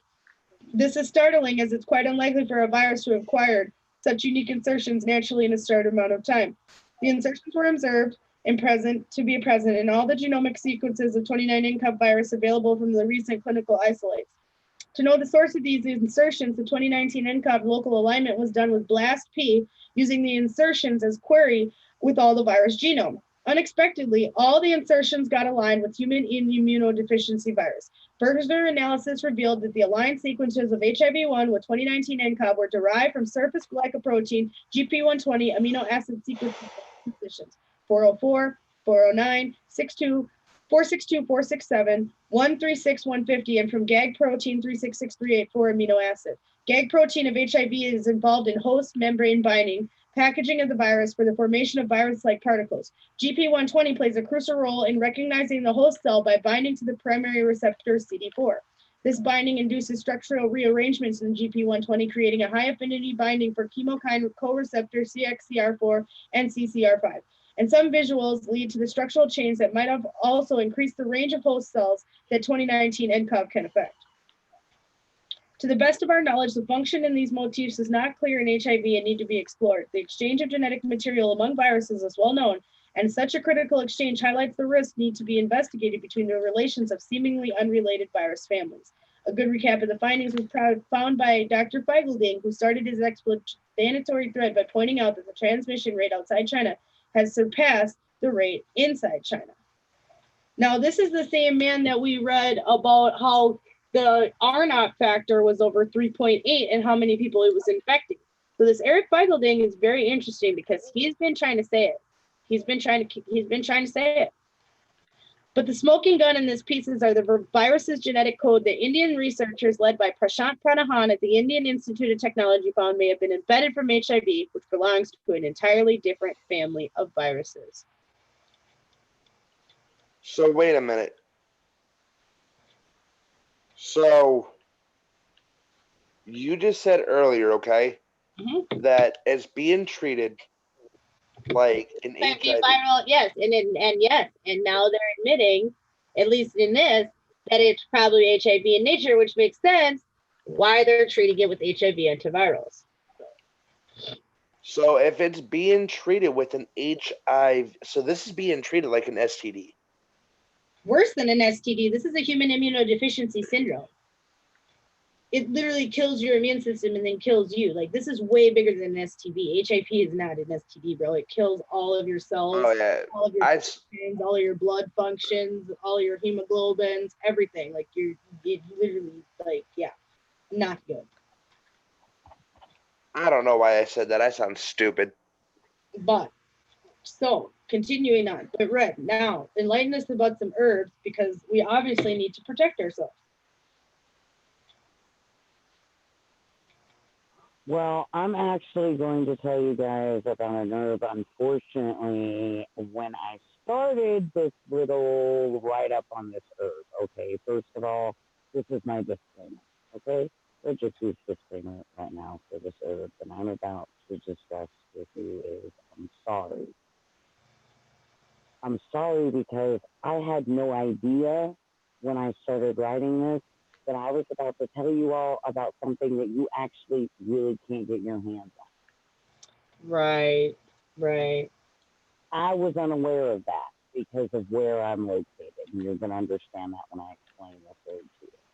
Many of you are going to have no idea what it is. You're never ever going to heard of it, apparently.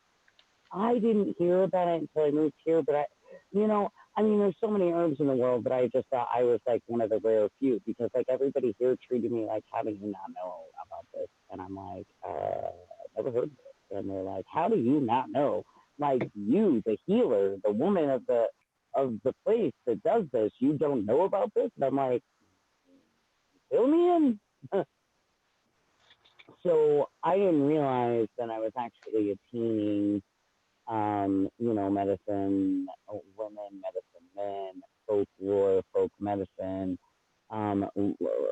local traditional Native American medicine. I didn't know that that's what this was from, and I didn't realize how local it really was. I just figured, okay, this is something everybody can get because I can. I used to be able to go to a store, one of the herb stores here, and get this just like I get elderberry. So when I wrote this up, I had no idea. I mean, I kind of looked into the benefits and things of it, but I really haven't looked into like the origins, histories, and stuff like that. And because I am,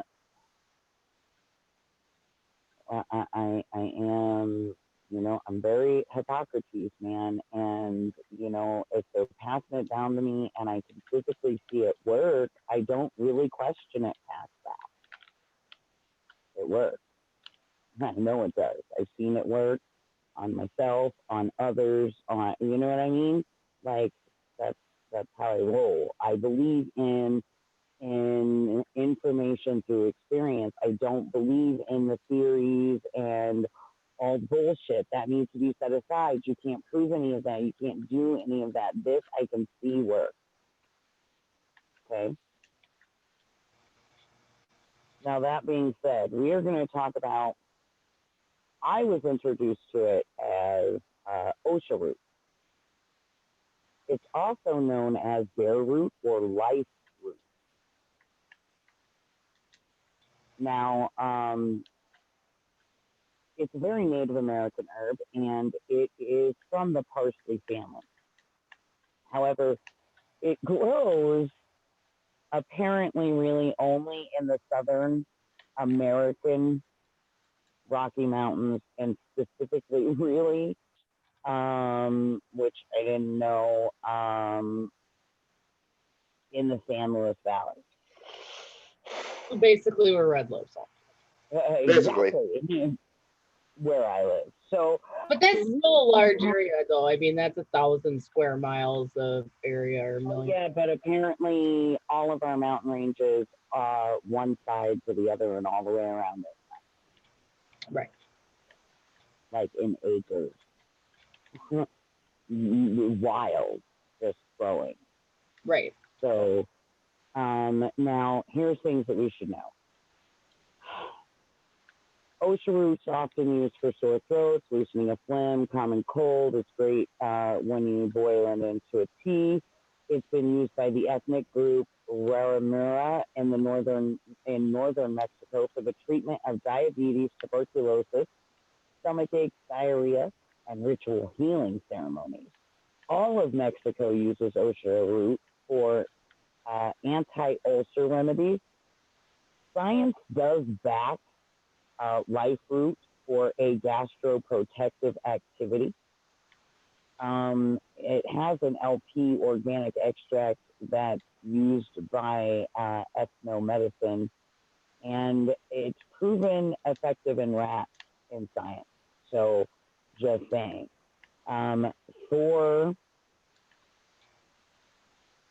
bear root, pharmacological uses of the Mexican folk medicine used in the San Luis Valley, found through interviews of Hispanic families within the valley, are being investigated further currently right now at the University of Colorado School of Pharmacy.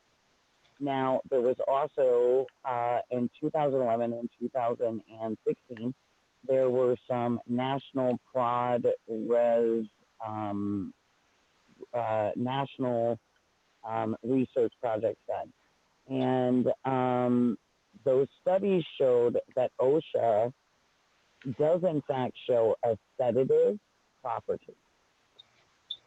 Now, Native Americans have, in collective knowledge, used bear root. And this comes from a man who is 56 years old himself. He's been using it his whole life. He has spoken to many medicine men and many herbologists on it. It dilates the bronchial tubes and lungs, and it allows the blood to carry more oxygen. It also aids by dislodging phlegm so that you can just expel it. It's great for chronic allergies and sinus conditions. It is used in the Hispanic communities within New Mexico. It's also used in southwestern United States, and the Native Americans have used it in treatment for centuries for respiratory infection and conditions of digestive tract and heart conditions. Life root is an anti-inflammatory and antibacterial. It's great for viral infections of throat and sinuses, also great for cold and flu. It's an amazing immune system booster. It's helping to alleviate breathing difficulties, treatment of digestive issues and conditions. Also, can be very helpful with arthritis pain and corporal tunnel syndrome. Now, we know that OSHA, they also around here call it Colorado cough root. It's antibacterial and antiviral herb. So it soothes sore throat, it treats cough, it relieves inflammation of bronchial tubes. It can promote sweating to help break a non-breakable fever. It can relax your muscle tissue and prevent any invading bacteria or virus from spreading. OSHA root has a very long history within traditional Native American medicine for long-term inflammation, making it useful for arthritis. Bear root has also been used in traditional folk medicine for painful conditions. Light root does act as a very as a mild anesthetic. It's often prescribed to replace painkiller drugs. Ooh. Yes, especially great for what? Give me some, man. Right. It is also it's especially great for body and muscle aches, headaches, toothaches, and menstrual cramping. Colorado cough root is known to treat upset stomach, cramps, stomach ulcers, as well as indigestion. It is a bitter herb, so it soothes digestion, but it can also stimulate your appetite. OSHA root has an effect on the lymphocytes, which are very great, or they're very important role to the immune system, and they're a type of white blood cell that's designed to fight off disease and illness. A 2016 study showed that life root has immunoprotective effects against oxidative damages on human peripheral blood lymphocytes. Other research shows that bear root can have immune boosting abilities in treatment of acute prolonged leukemia, which is a subtype of acute myeloid leukemia, white blood cell cancer. Wow. Key folk medicine health benefits are treating heart troubles, tuberculosis, hemorrhages, anemia, allergies, emphysema, pneumonia, earache, and congestion.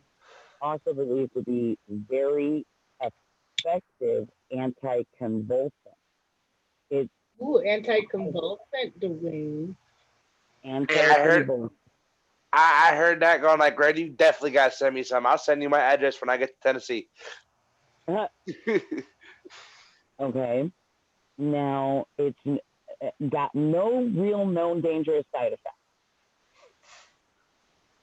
Life root, when it is being used in its recommended ways. Now, just like anything else, it can build up a liver and kidney toxicity. So we don't want to do more than 2 weeks on and at least 2 weeks off, okay? At a time.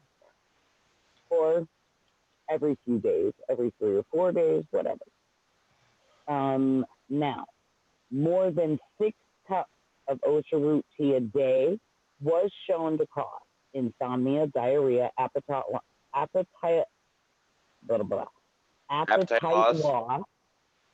headache, dizziness, and vomiting. Okay, so your body doesn't like it when you get too much. Right, but that's 6 cups a day, over 6 cups a day. That's a lot of tea, too, of any type of tea, right? Right. Okay. I mean, if you're being honest. Right. If we're being honest, I don't know anybody who's really going to be trying to. I mean, unless it's like a tea for like sickness, like I know the elderberry tea that I have that has like echinacea added. They say when you're sick, drink 4 to 6 cups a day. But and they are talking 6 straight cups of it. So they're not talking about like adding some to like some other tea or whatnot. They're talking about making a straight boil OSHA root tea. 6 times a day. And, and for all that, like I said, it can cause or has been shown to cause, if you're drinking more than 6 cups within a day, insomnia, diarrhea, appetite loss, headache, dizziness, and vomiting. See, I knew there was that but. Yeah, but that's 6 cups a day, and that's a high dose. Right. But there's Red, that actually sounds like a good method to use for a upper respiratory infection. Yeah, and we're going to get even more into that because check it out, right? So, bear root has high oxytocin amount. Did you hear that? It has the high oxytocin amounts. This is That's the probably why thing. it's paid. Okay. Now, due to the oxytocin amount, we don't recommend this for children under 6. Right. We also do not recommend it for pregnant or breastfeeding ladies. Right. Right, because a high Unless you were in oxytocin. labor, though. If you were in labor, that might be good. Now, no, because it can cause uterine contractions that can result in miscarriages. Right, but if you were in labor, otherwise. I don't even think they would use that in labor. People would. Midwives used to use all types of herbs, man. Because if it has natural oxytocin, that's what they use in Pitocin. And that's what they're trying to mimic. Yeah, see, now to stimulate labor under some strict watch. Like watch, like, you know what I mean? With like a registered midwife there is what I was saying. I personally, coming from somebody that had an emergency C-section because they pumped me literally with 6 bags of Pitocin, which is oxytocin. Okay, right. They're man-made Pitocin, and it did nothing for me. Had I have known about OSHA then, I might have been like, no, just go get me some damn OSHA root. See what I'm saying? So I'm talking like birth, labor, you know what I mean? We need some progression. What can we use? See what I mean? Because, yeah, you wouldn't want toning of the uterus any other time because it could, much like Angelica. I can say that a lot of our midwives, I don't know the correct term anymore, whether you want to call them a midwife or whatever, okay? But I think you have to call them midwives or nurse midwives or whatever. Right. You're at-home birth assistant. Right. Okay. I do believe that they use here, at least here in the valley, I know a lot of I can see it. Or even, using because the other... I did not know that bear root, life root, and OSHA root were all the same thing. So all this time, people have been talking about this, and I have always thought that they were different things here. So usually when our birthing at home people talk about it, they call it life root. Okay. So a lot of them I know do keep it on hand. It's part of their medicine cabinet. Right. Okay. Now, life root seeds, leaves, and roots are all used. Okay. You can actually use them to season beans, meats, and chilies. You can boil OSHA leaves and add to soups and other things. And you can even eat them raw on like wild salad or just a regular salad. Many believe that longevity in medicine is questionable because bear root cultivation is only in the specific region of the American Rocky Mountains in Colorado, especially San Luis Valley mountain ranges. American Botanical Council is looking into the details of turning OSHA to an economic crop. For Wyoming growers. Now, this is a huge leap to get this traditional respiratory healer out there and get it the same acknowledgement as, say, echinacea has now. So on that part, it is good, but on some parts, it's not so good. Right. But this is the information, guys, okay? Like I said, unfortunately, there's no real dealers of life roots. So finding it apparently more difficult than I realized. I'm sorry because I didn't know that I was privy to it because of where I live. But here is something I am going to tell you guys. Tomorrow I am making red fire cider with OSHA in it and red elderberry and OSHA syrup. So they are going to be available on the Freedom Revolution Network page for trade and or donation. Great. Fred, I love you so much. Yeah, we're gonna have it. We're gonna be doing it. Okay. This weekend we're gonna be building our coronavirus update page. We're gonna put all the links that I've been using, you guys, all the stories. We're gonna be linking all the videos. We're gonna be having all the things. And the one thing that's even helped me, like when I've had an upper respiratory infection, Red, because I've seen it, is soaking in natural Epsom salt. Yes, absolutely. And because with the Epsom salt, it relaxes the muscles, like within your body. So listen, you do not want to miss this fire cider I'm getting ready to make. You don't want to miss it. This is gonna be so insane and packed. First, let's start with, do you know what fire cider is? I've heard of it, and the only reason I've heard of it is from our tribe leader. Right. Okay. I don't know what it is. Fire cider goes back to, it doesn't matter, you can look in any pretty much culture, place within the world, they're going to have something that is fire cider or something is similar by a different name. Okay.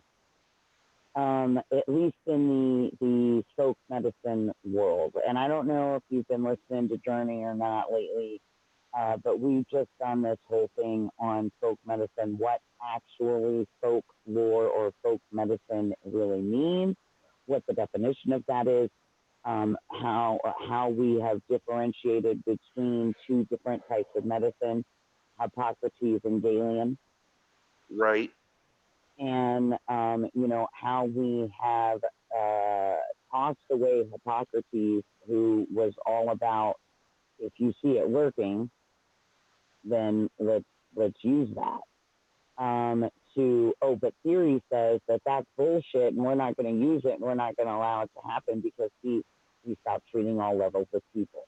And when you stop treating all levels of people, and you're only mechanical, which is Galen, and that's all you're focused on, you're missing a whole lot of other key elements to the full well-being and health of the person. And people die this way. Right. Okay. So I prefer Hippocrates. I'm sorry, but I do. I prefer, if I can see it work, it works. Okay? Right. That being said, these fire ciders are extremely amazing. Now, mine is my own personal thing, but this particular one I'm making just for the fact of an armor, a protection. I might even label this like the Valley's armor, because I feel like since this only really grows here, I should definitely put some attribute to it. And it seems like something that the Valley is providing that is an armor that I'm supposed to, maybe that's why I was brought here, was start making this and put it out there for the people, because there's not really anybody else doing that. So it is the base is apple cider vinegar with mother. We all know the benefits of that. Okay. So you start, that's your base. That's going to be the base. Now, I add personally a pure green Everclear that is only for shelf life, and very small amount is added. Okay. It also does help in the extraction of the other things that we're going to place into this, because this is not like a syrup. It is an infused vinegar. Okay. So that's just going to add a little bit in shelf life, and it's going to help pull out what we need from the other stuff too. Now, it's got onion, it's got garlic, it's got ginger, fresh grated ginger root. It's got fresh grated turmeric root. It's got fresh brought back, dried, and cooked elderberry. It's got I do the OSHA with the elderberry, so it gets put in together. And then it has lemon. It has jalapeno and cayenne. Yes. Oh, yes. Jalapeno does amazing things for your sinuses and upper respiratory. Can I ask a quick question, since I'm a little bit confused? Mm-hmm. Why the jalapeno? I just told you. I didn't catch it. Okay, I said it does amazing things for your sinuses and upper respiratory.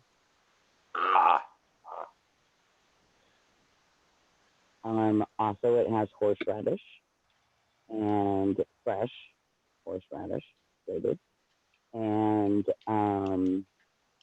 raw honey and manuka honey.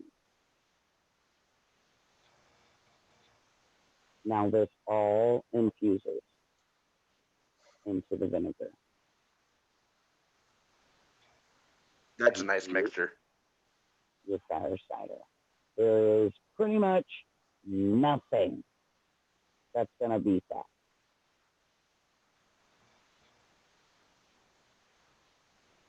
Now, I'm not giving away my whole recipe, but that is everything that's really in it. But I'm not giving away the amounts and all of these, because those are mine. That's my proprietary information. And well, as a healer, we don't necessarily do recipes. We just kind of know how to make it. Right. That sounds awful, I know, but it's kind of there. We just know. I mean, we have a base, and we know, like, never to go over, this amount or that amount. But, it's about flavor, it's about taste, it's about the function. synergy of it all, too, Right. And also keep in mind that all of my things, such as my elderberry OSHA syrup that I'm about to make, and this fire cider that I'm about to make, they are done. There is actual, I will be playing C, G, and F notes specifically because these are the perfect tone, the healing tone, and the respiratory tones. And I will also be putting in the... Oh, hell no, Red. Hold on. Let me show you something. Red. Let me show the people something. Look at this. Look at this shit. Look at this shit. Look what they're doing. Look what they're doing. Where do we know this from? I don't know what you're... I don't... Where do we know this from? I don't know. Hold on. What are you talking about?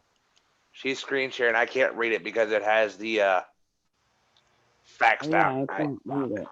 Know the facts. To make sure you get the best information on the novel coronavirus, resources are available from the Centers for Disease Control and Prevention. Where the hell have we seen that before? Mm-hmm. On Facebook. They've started. Facebook. They've already started. Look at them. Look at them. There goes that vaccine right there, dude. Same thing. That's what they do for like the vaccine groups. Oh, you can learn about vaccines. You can go to CDC. I also will be putting in the Kundalini Reiki energy for healing and overall health. And then the universal life energy or the Yusui traditional Reiki energy of overall wellness, health, and protection. So Right. know that it's being made with that energy, that care, that love, all of that is going in there. Right. And guys, I would personally recommend this. And here's why I say I would, Red. I'll let you finish before I say this. No, go ahead. I was good. And the reason I personally recommend this, because before modern day medicine was made, this is what people used back in the day. This is what tribes used.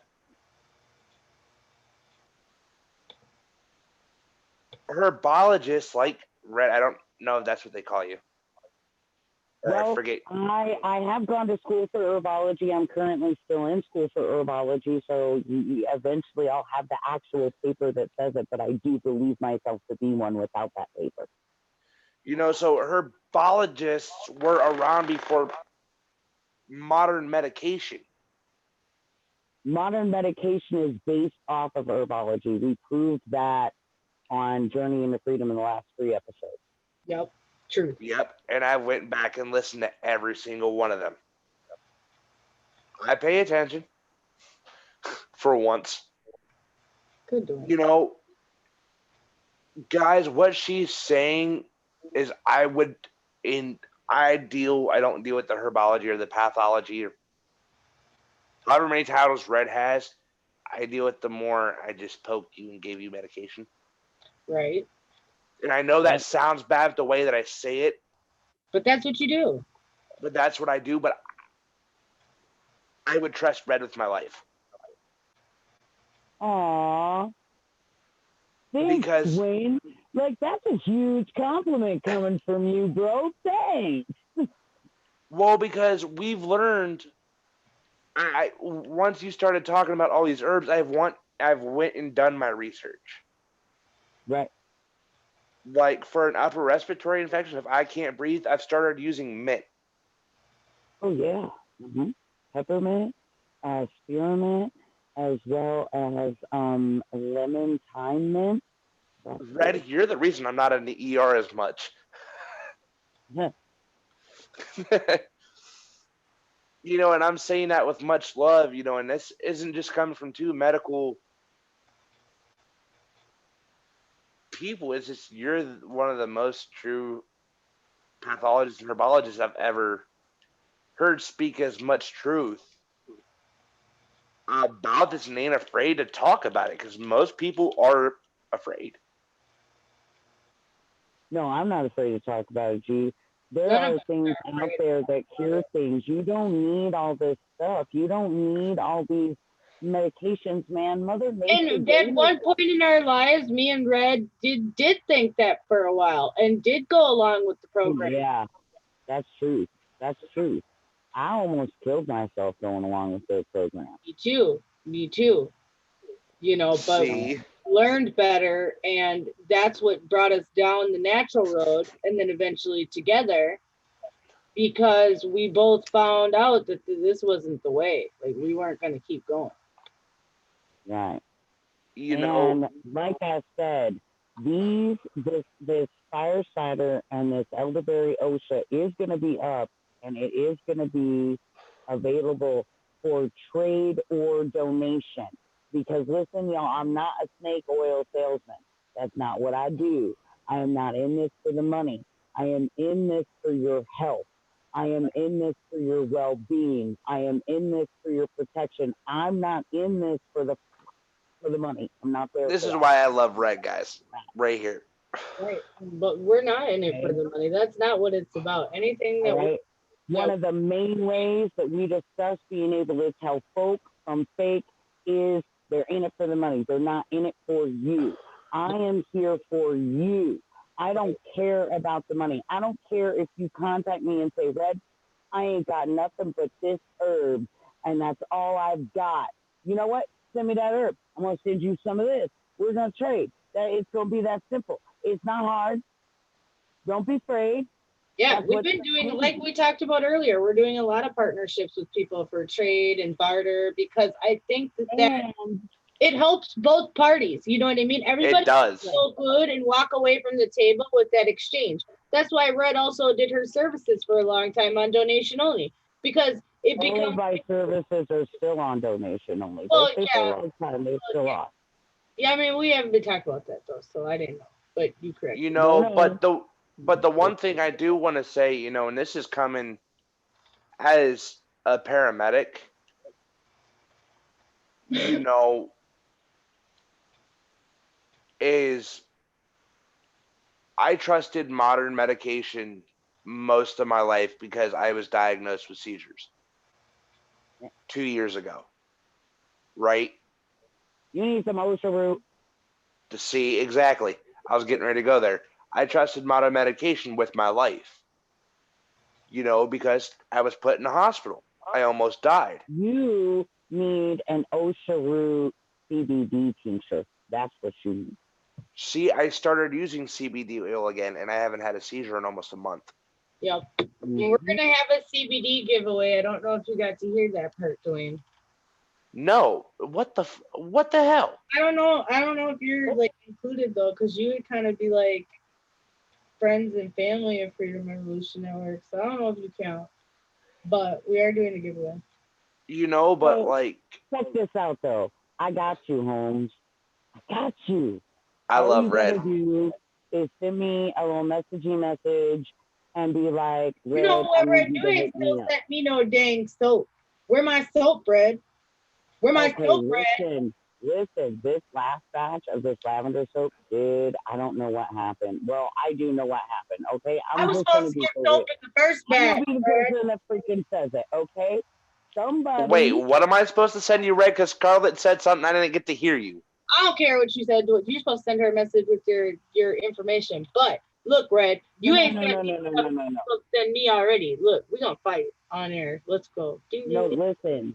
This last batch of the lavender, somebody moved in to somebody's house and decided to mess with my soap and ruined the whole batch.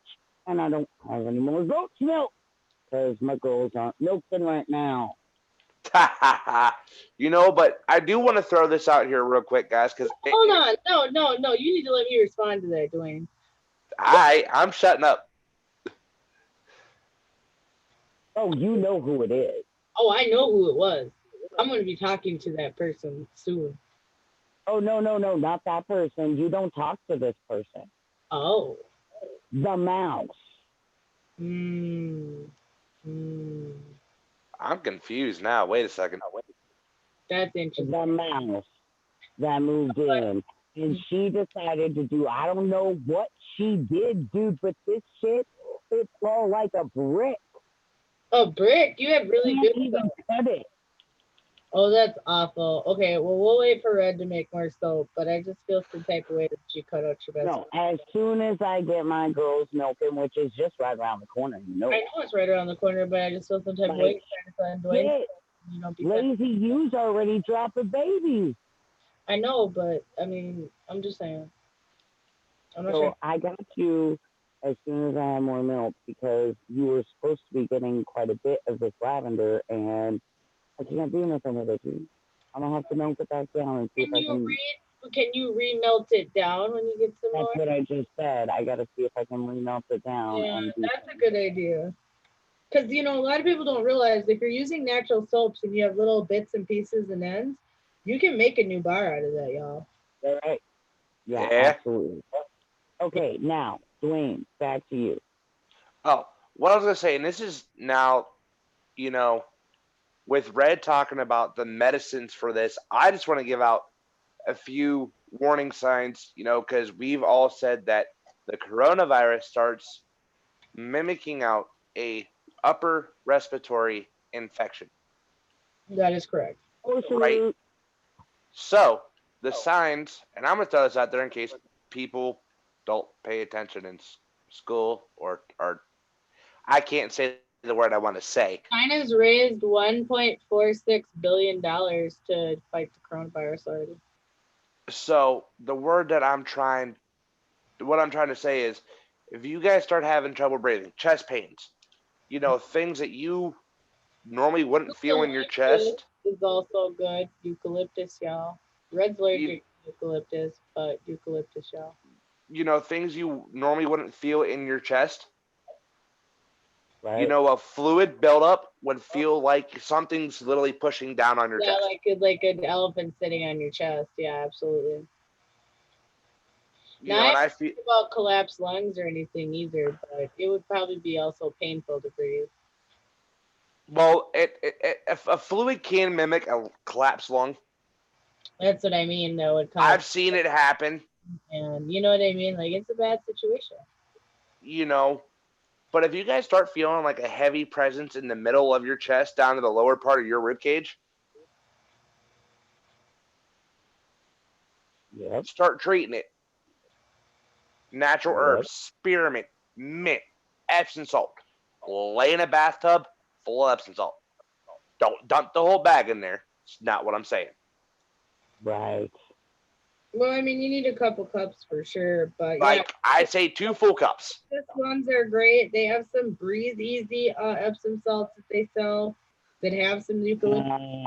Add a little. Okay, so do 2 cups of the Epsom salt, 1 cup of baking soda, and about a drop of peppermint or eucalyptus or even oregano oil would be great. The oregano oil you might want to mix with a little milk because it could be hot. You would hate for that to get on your bits if you're in a bath. Yeah. Or even if not Epsom salt, stand in a hot shower. Oh yeah. Mm-hmm. The steam help though. Even just the aromatherapy portion of the herbs helps, but besides that fact, it's gonna soak into your system. It hits your molecules really fast. Yes, it does, because your pores open up in the hot water. Yep, and it permeates your brain, so it gets into you pretty. Ginger is another great one, especially for fever. Ginger bags are amazing. Rosemary is a really good one, y'all. Or what I do when I have an upper respiratory infection, I put like 2 pairs of sweatpants on, 2 t-shirts, and 2 hoodies, and I cover myself up in a big blanket. Yep, and I force myself to sweat. Rosemary, sweat it out. Rosemary though is a very good one. That's like a eucalyptus alternative that really is potent, especially if you can find it in oil form. Very. And then Red, I'm not saying that it won't work, but I'm just gonna throw an option out there. Because like I said, modern medicine. I prefer you guys to try the natural medication first. Natural. Don't go to the hospital. Yeah, you want to try to stay out of the hospital as long as possible. But I mean, if you're struggling, you're struggling. You gotta do what you gotta do. But if you are struggling to breathe after trying all these things we just named, try everything. Well, there's more than just that too. I mean, you can sit in a hot shower with just the hot water. You can drink hot water. That will calm the bronchioli. They sell Primatene Mist tablets even, which are the epinephrine that open up the bronchial tubes. If you have to, there's ways that you can treat it before you would have to go down that route. Because this is gonna sound weird, but I've done mint tea with like milk in it. Yeah. Like a tiny bit of milk. Milk is normal. Not 2% milk. Milk with cream is normal, or I mean tea with cream is normal. So I've done that, but this is what I'm going to say from the modern medicine end, because I'm not contradicting Red. I like from hearing all this and what she said before, I trust this woman with my life. But if you guys cannot breathe, You don't trust me? Scarlet, I've already told you I trust you with my life. I've never told Red. You're right. I'm just saying. I just want you to say it on air so everybody hears it. I trust both of these women with my life. I've only known Red for 2 months. Both of these women, if I was right in front of them and something was medically going wrong, my hands, I'm safe. I'm okay. Yeah, you'd be all right, Dwayne. We'd make sure you stay alive. But if you have to go to the hospital, do not put a mask on. And I'm going to just kind of give an example here for a minute because I've done this many times. If you go in saying you're having trouble breathing, don't talk. Mm-hmm. Use hand signals because they won't treat you right. I've seen it happen before, and I've almost heard a couple doctors doing that because I'm back in the hospital in 3 hours. Right, because they want to act like, well, if you could talk, you could breathe bullshit. You know, I would Point think asthmatic too. You know, when at your chest. Yeah, they're like, right, but they're like, oh, if you could talk, you could breathe. So we're not dealing with it. You know, that was awful always because sometimes you really were struggling, or they're like, oh, here's a pack of steroids. Here's your steroids. Walk out. Point at your chest and then go across your throat with your hand and point back at your chest. It will know. It will let them know you cannot breathe. Once you start pointing in, don't point at the top of your chest, point in the middle. And I'm just going off of what I've seen as a paramedic. Right. Now, there's 3 ways they can treat you for this in a hospital. No, they're in the isolation ward, bro. At this point with the global and national health threat, you're going straight into quarantine and isolation units. Pretty much. Online. The point blank in the period. They ain't even mess around.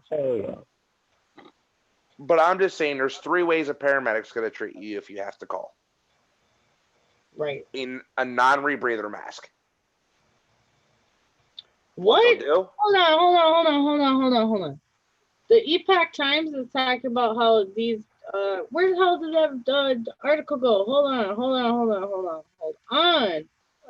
Okay. So they're talking about these Chinese officials that are getting special treatments for coronavirus while ordinary citizens are turned away by hospitals.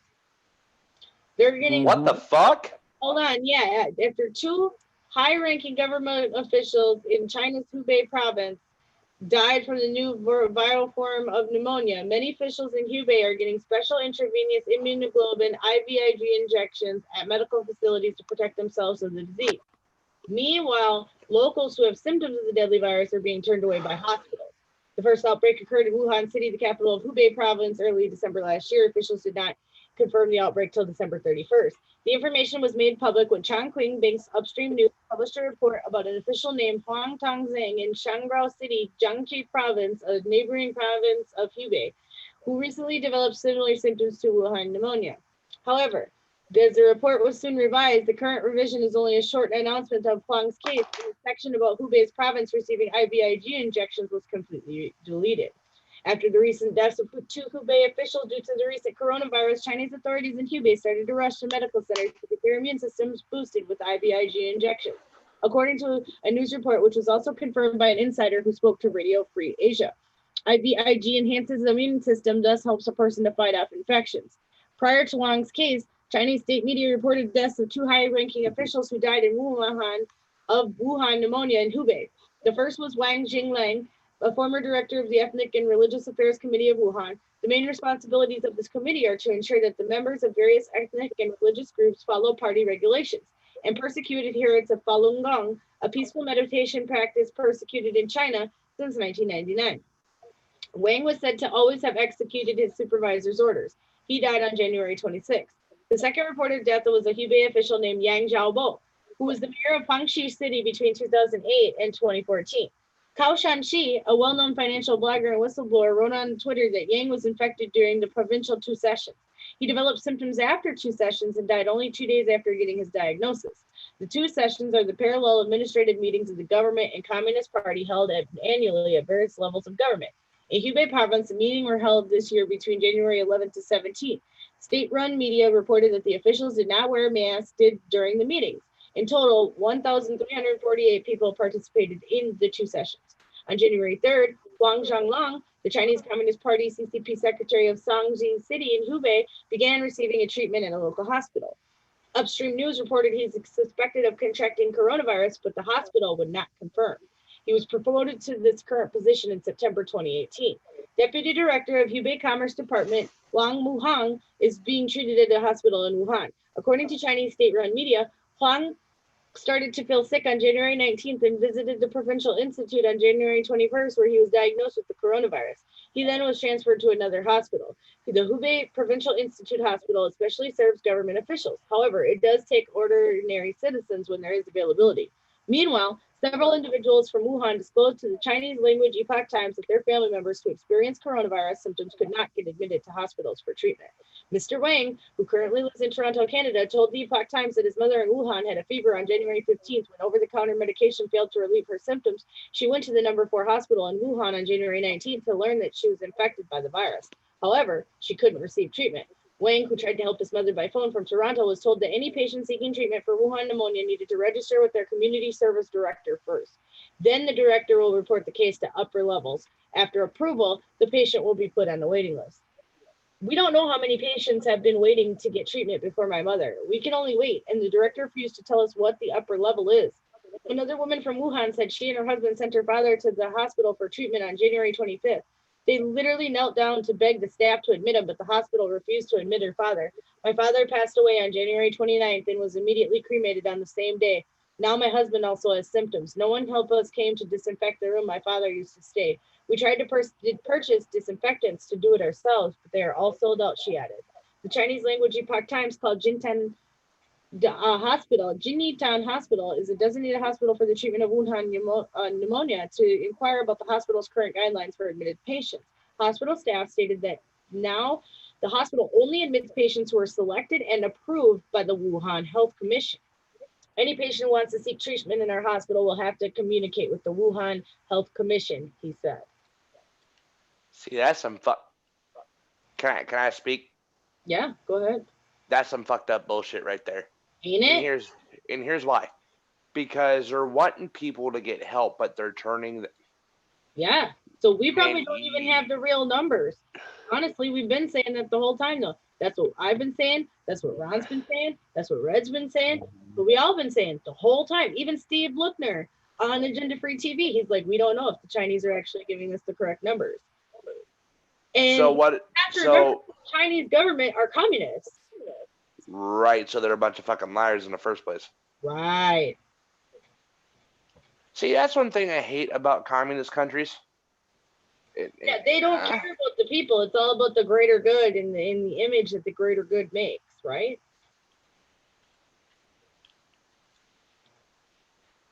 So that's the problem. Yeah, it's about the image that the greater good makes. So if everybody's happy and acting nice, like good little citizens, wearing their masks, not going out, not buying things, not complaining about, because, I watched a clip from these Chinese news where they were asking people in Wuhan, like at the store, like what was going on, like, hey, like, have you been able to buy things? Do you think that the government's doing a good job? And you could just tell people knew that if they didn't say yes, that they were like probably going to die. Like, honestly, you could tell that they were very, very pained to say what they were saying. They're like, no issue. This is why I came out now. As you can see, I'm buying things. Like, it was very staged. So, see, I'm not... Okay. I'm going to speak my mind as a medical professional here, so don't mind if I get an attitude for a quick second. Because that just kind of somewhat pissed me off. Okay, not kind of somewhat, but that just really honestly fucking pissed me off. You're going to tell people to get treated, but fucking turn them away? Well, that's what type of sick fucks of a medical excuse? It's communism. Are you? Pay for what we can pay for, and we only have room for what we have room for, and we only have to report what we want to report, because they said basically they only have 1,000 of these kits a day, but then in the same breath they say they have 5G that can diagnose patients from 1,000 miles away with cameras under 5G technology, the first time it's ever been used, and they never thought they could use it for diagnosing. So, and you know what? Here's my fucking thing. I call bullshit. I call bullshit right now. Because if that was true, well, it's like telemedicine. They're basically doing like remote, diagnosing. They're just looking at people through a camera and then maybe taking a swab with the robot, and then the robot goes and tests it, and nobody's actually going in to take care of these patients. see, and that's a fucked up excuse for medical personnel. And they're literally going in there and soldering shut people's doors with metal bars, sealing up whole buildings, and then they're randomly catching fire. Right. See, that just kind of, man. And if you think that that's not going to potentially happen in America, if they find out some people have it in an apartment building or something else, people are going to be so afraid that they might come out like pitchfork mobs against people. It might be neighbor against neighbor, because they're going to see everybody snatched up around them potentially. If they're already declaring these, health disaster, they already know it's going to spread and continue to spread like wildfire. Either that, or they're finally moving in on the New World Order swoop. Which way do you want it? See, Either way, not good for any of us. but still that causes severe issues for me. Oh, yeah. Because I'm trying not to speak my mind right now. I'm trying not to. I mean, it's really hard to sit here and think about all the people that could potentially die, all the people that will be at risk. But did these people listen to the warnings? Did they prepare themselves? Had they thought about it? And yes, I mean, we can't honestly think that everybody could be, warned by, programs or things like that. But at the same time, too, I think people have always, thought about these things in the back of their mind, but now they're here. And, the CDC is telling us not to wear masks, but you can't find any masks. And all the masks are sold out or very expensive. See, okay, can I speak my mind now? Please. I mean, no, what do you mean speak your mind? I mean, obviously be appropriate, but go ahead.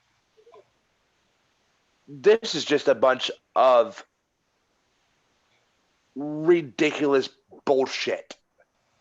Well, obviously, but you have to elaborate a little bit more on that. And the reason why I say this is because, so we're told one thing. And they're doing it to protect ourselves. And Red will see where I'm coming from here in a minute. They tell us how to protect ourselves, possibly, from this thing. Whatever the fuck this thing is.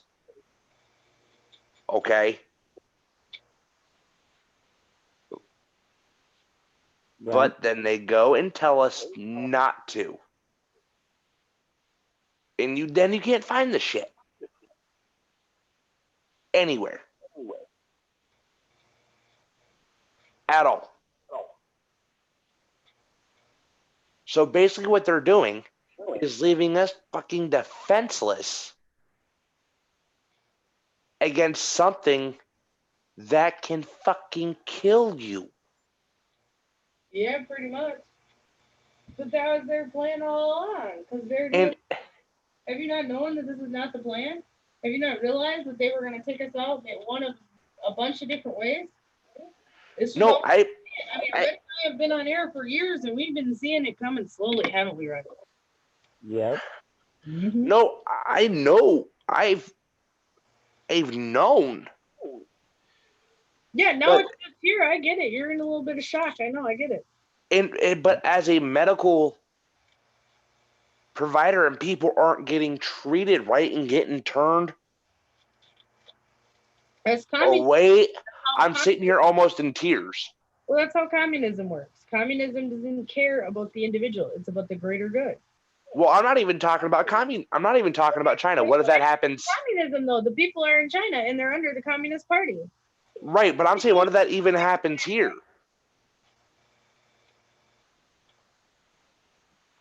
Yeah. What if that starts happening here? It could already be happening right now, and we don't even know. Right. See, and that's what is literally breaking me. Okay? I get it. Is because I've treated people for 3 years until last week when I quit. Okay? Right. My thing is that if this thing can be somewhat died down, then people need to be fucking treated. Stop watching your own fucking people die, you sick, sadistic fucks. They don't care, Dwayne. And do your job. I don't think nobody else has already said that. Honestly, Dwayne, I'm not trying to be rude, but No, I know you're not, but I'm just saying from a medical point of view. the elites don't care. Medicine is made to make you sick. Sorry. Unfortunately. It's not in the business of healing. This is big money. I just said China has made $1.46 billion off of donations. That's just stupid. Big money. I've invested in things since this started. Big money. Right. Follow the money. Right? Looking for masks, looking for, fluid resistant, shields and things. Okay. Big money. And all these things are sold out at all the medical supply companies all across the country. Right. That's a big issue. Why are all the gloves and masks and antiviral masks in particular all sold out at all of the medical supply stores? Now, I understand Amazon. I understand, regular retailers like CVS and, your normal known retailers, right? But to have medical supply companies completely sold out to where there's only one medical supply company even selling anything, and they're limiting one box per person. See, that's what we just went through today. Because I still do trainings. Don't get any masks, the CDC says. Right. Like masks to get. Right. And with the CDC saying not wearing masks, you want to know how I've been telling just random citizens to start protecting themselves? Tuck your pants in your boots, put a freaking pair of gloves on, and put something over your face. Something. I don't care what it is. This I told people is so small. You almost have to have a mask though, because they're saying that the micron size is smaller than even N95. Dude, I've told people to take a bra cup. Cut it out. Yeah, we've shown people how to do that on the Freedom Revolution Network Facebook page, because that was brought up maybe like 3 weeks ago, Rod, do you think? Yeah. Maybe like a month ago. Like, very interesting that it kind of foresaw the future on that. But like bra cups. Right. If like 95 protection though, that's what you're gonna want, because this micron size is too small that it would be very porous for something like that. If something else, go ahead. But the micron size is very small in this coronavirus. Right. Do you know they actually? This is gonna be a little bit off topic for a minute. Okay. The reason they found out bra cups will help you breathe is because someone actually put it up to their face in the middle of their house being on fire. Okay. And it stopped the smoke I can maybe see from going in their mouth. So like when I had kids come to I had a whole female class that was uncomfortable as all given out. I taught them how to put a bra over their face, like the inside, because the foam of the bra absorbs everything. It doesn't allow entry to your face. Yeah, I don't know about that with this micron size though. This is smaller than N95 protection. Like for smoke inhalation, yeah, maybe that's great. But like, yeah, last resort, yes. But first resort, no. I'm not saying use it as a first resort. But Last resort, oh fuck yes. Absolutely. And you could put some oils in that too, to try to protect, it from coming through with the virus. Putting, oils in your mask are a good idea anyway on some of these paper masks that can help kill bacteria and virus. A lot of them aren't oil permeable, so they allow oil to get in, but if the oil is killing things, not a big deal, you see? Right. So that's why you want to get those type of things. They're going to start becoming more expensive. They're going to be harder to find. My local hardware store only had 3 boxes of masks, now 2. Who knows how many they have now. Companies all around the country don't know when they're going to be back in stock. They're having a hard time sending out their products. I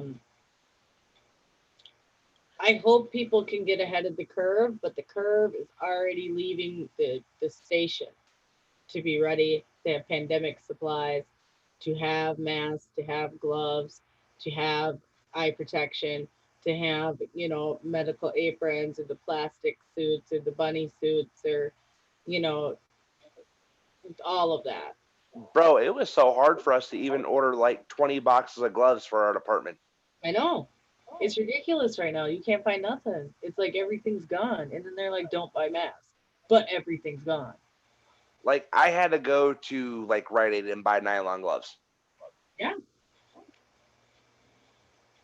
Like, so, like, shit's getting tight. If the coronavirus in your area, don't leave home unless you absolutely freaking have to. Don't leave home. Nope.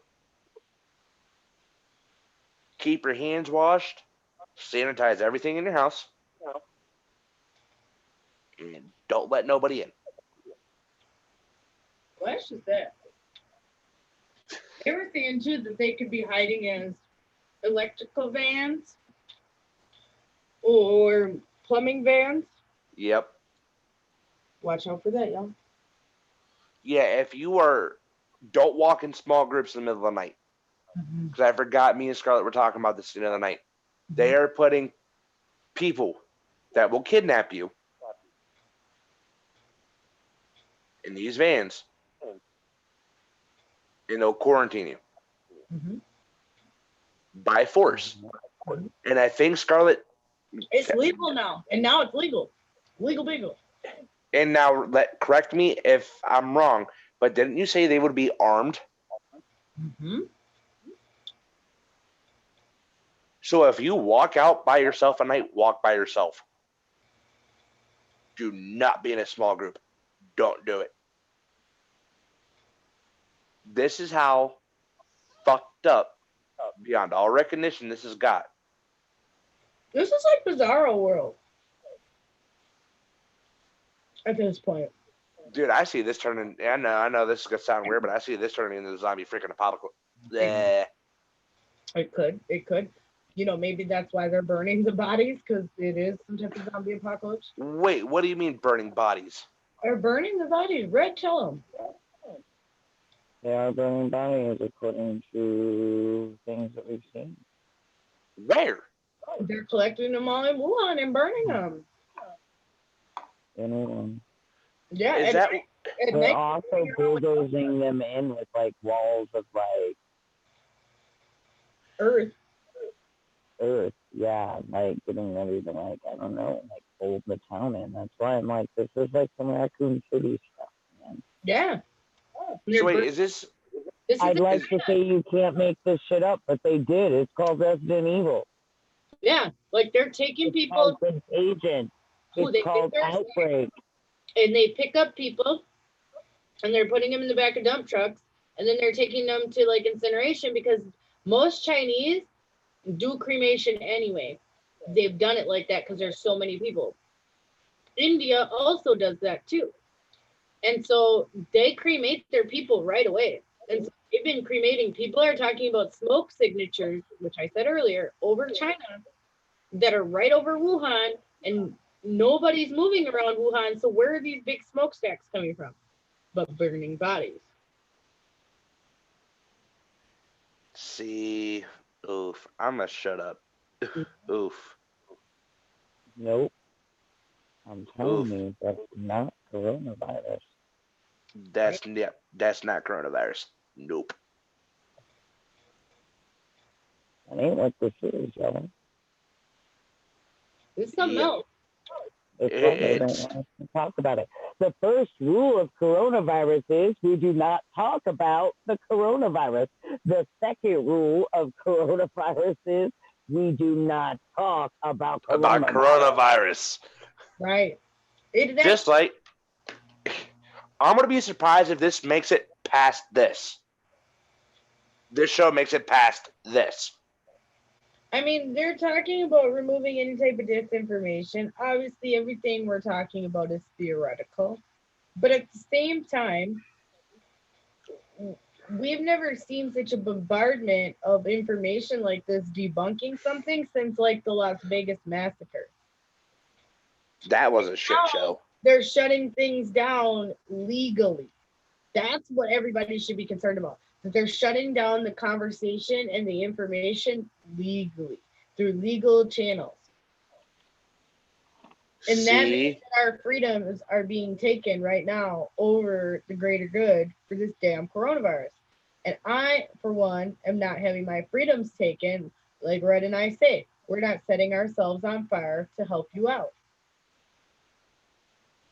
Exactly. You know, I'm gonna practice that First Amendment. I told you, if your friend jumps off a cliff, you gonna jump off too? No. So quit trying to put me off the cliff. See, that's what the government's trying to do. Mm-hmm.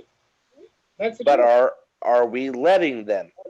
Yeah, we are, because they've already declared this, and now they can make whatever rules they want because people are already scared crapless about measles and every other disease and the flu and this and that, which all of us people are, who know about diseases are just like, but your immune system though.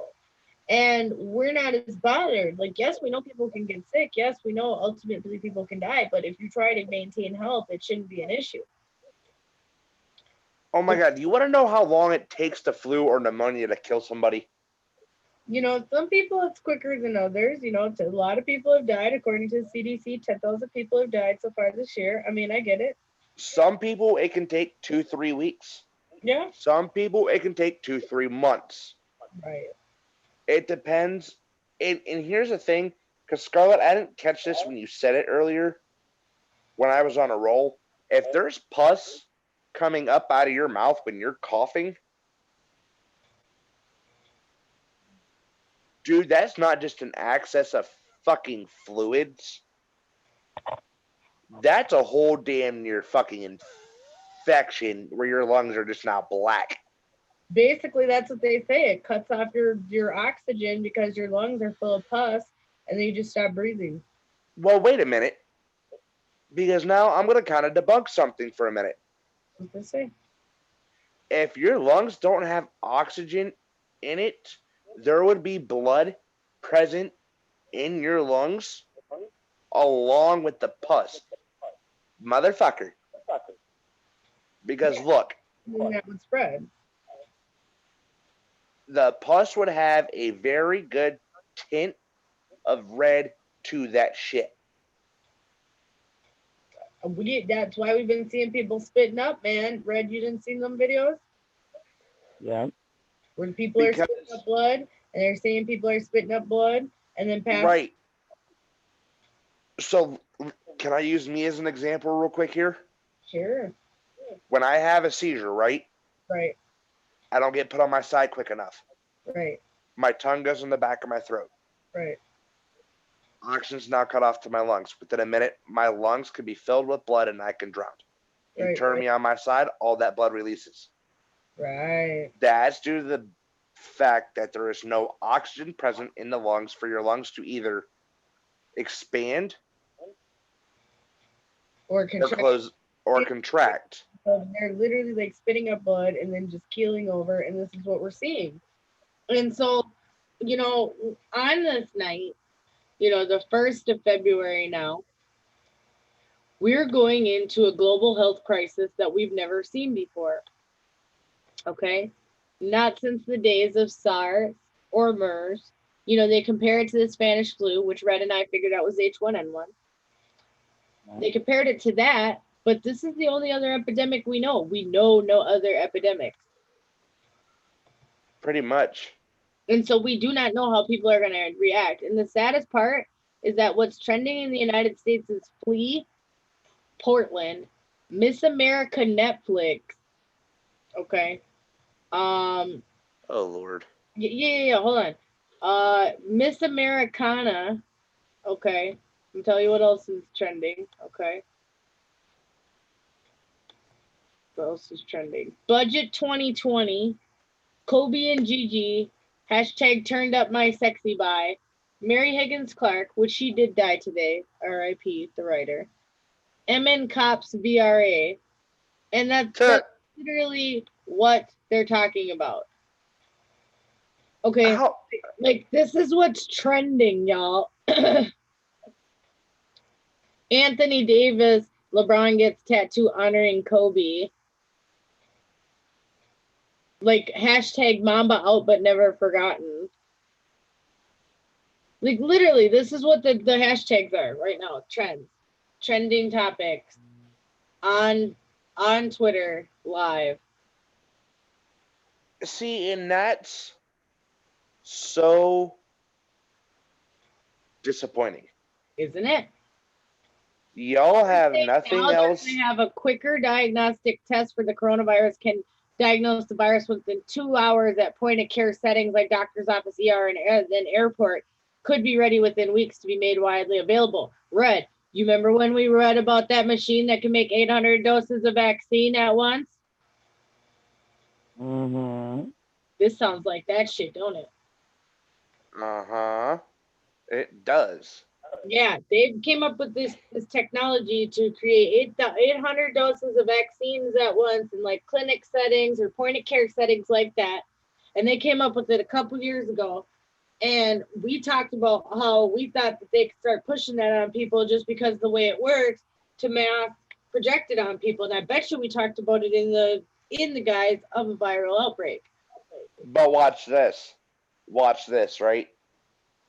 If people don't have the coronavirus now and they get this vaccine, watch this.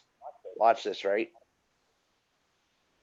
Because I want to be on a roll here again for a minute. You get this vaccine. How the hell do you know you're not going to die due to the actual coronavirus with getting the vaccine? Well, yeah, because it's probably going to be live virus. So, yeah, how do you get it? People. Well, if you can re-get it, then the vaccine's not going to be able to help you. Nope. Exactly. That's what I was getting ready to say. People, please get your head out of your ass and don't take this vaccine. Please. Because the only thing you are doing, and I don't care if I get shot from a drone in the sky for saying this. Oh. Don't. They talk about nasal swabs would be collected from a patient, placed in the tube, and mixed with reactant. The clinician could then place a strip in the tube and get a reading based on the color. The technique, which uses CRISPR technology developed by Mammoth, has been used to detect other viruses, including Zika virus. His team is working on rapid genome sequencing to more quickly learn information about viruses that can be critical to public health officials. Scientists have already sequenced the new coronavirus genome, but Shio wants to speed up the process to 3 to 4 hours. The genome of a virus helps officials monitor how it evolves and spreads.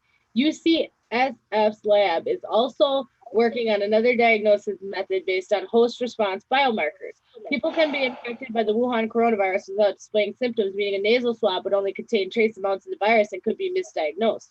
A more definitive test would sequence the genome of a patient to see how their DNA was affected by the virus. This is not something that initially can be done in 1 to 2 hours, but something in the future I think is going to be very, very useful. As of Thursday, 6 people in the United States have been diagnosed with the new coronavirus, including 2 in Southern California. People in 36 states have been tested for the virus, according to the CDC. No cases have been confirmed in the Bay Area. Now they have. But San Francisco reactivated its emergency operations center on Monday to centralize resources in the event of a local case. Look how they're reacting. Now, you know, you and I both know, Dwayne, that is not how they act. More than 7,800 people, mostly in China, have been sickened, and 170 people have died as of Thursday, according to the scientists. Still don't know a lot about the coronavirus. Chu said it can evolve to become more severe or infectious, for example, or it could be quickly eradicated. That's why it's important for us to be vigilant, but at the same time, not to panic. Okay. Nope. Don't panic. Don't panic. Don't panic, but it could be getting worse. And yeah, take our CRISPR genetically modified and genetically engineered disease test for the coronavirus. Don't panic. But take our genetically modified disease. No, you keep saying that, and I'm trying to get somewhere. I get that, but I don't want them to get that part lost because it's like CRISPR-9 technology. Right. They want to see how it changes your DNA. Well, what the hell does that mean? See, here's the thing. How about go ahead, Red. How about I'm not your motherfucking guinea pig? How about that? They never lied. This Red's never lied. But here's the thing. They're trying to see how it acts with your DNA, but this shit's fucking mutating. Yeah, they said with almost every patient. That's why they have to do it by DNA assay. They can't just do it by nasal swab because it's mutating too much and they know it. So they have to look at our DNA to see how it's changing instead of looking at the virus itself. See, but even looking at our DNA, they're still not going to get 100% accurate reading. Yeah, they are with CRISPR-9 technology because then they could even, change what they even want us to see. And again, we're at their mercy with shit. And how do you know that they're collecting your DNA for what they're saying they're collecting your DNA for? Exactly. Again, just saying, this sounds, again, number of coronavirus reaches 12,000 1 minute ago. So, can I throw a theory out here? Sure. So they want to collect your DNA to test for the coronavirus to see how it mutates. Right. But what if they're using your blood to make a new form of this shit? Yeah, they could be. With your own DNA. Yeah. Mm-hmm. So what if you are their biological weapon guinea pig? Yeah, we know that. That's what they do. Okay. We know that. And then mixed with 5G, does that turn it on and make it worse or whatever? So here's B&O News. For anybody who's been following this, this is a great resource to get the numbers. Okay. The table below shows the confirmed cases of coronavirus. Okay. So now it shows us, okay, I'm going to pick the doodads here. Well, Dwayne, my brain's just starting to work, so bear with me a little bit. Okay, so now we've got shows now there's currently 12,002 cases worldwide, including 259 fatalities. Okay, so that's went up. All right. 259 fatalities. Out of how many cases? And there's 12,002 cases. Okay. These numbers are relatively low, actually. They're low, but now they've passed SARS, though. We haven't passed deaths for SARS. We only need 500 more deaths for SARS that are official. But that's if these official numbers are correct, right? Because we don't know that either. if these official numbers we are. also don't know if the numbers were officially correct for SARS either. Yeah, China was said to have lied heavily during that time. So Right. I wouldn't be surprised if that wasn't the case again. Okay, continuing on. So mainland China, okay, this was last updated at February 2020 at 3:33 a.m. Eastern Standard Time. Hubei province, including Wuhan, 7,153 cases, 249 deaths, 956 serious, 338 critical, but they don't tell us what quantifies serious or critical, right? Right. Most of the other provinces have about 500 or less, but some provinces have jumped up, including Zhejiang and Guangdong, and I believe Guangdong is where like Shanghai is. Okay, so it's literally in every province. Okay, Beijing, Shanghai, Shanxi, like everywhere. Okay, and even one in Tibet, y'all, even with the monk.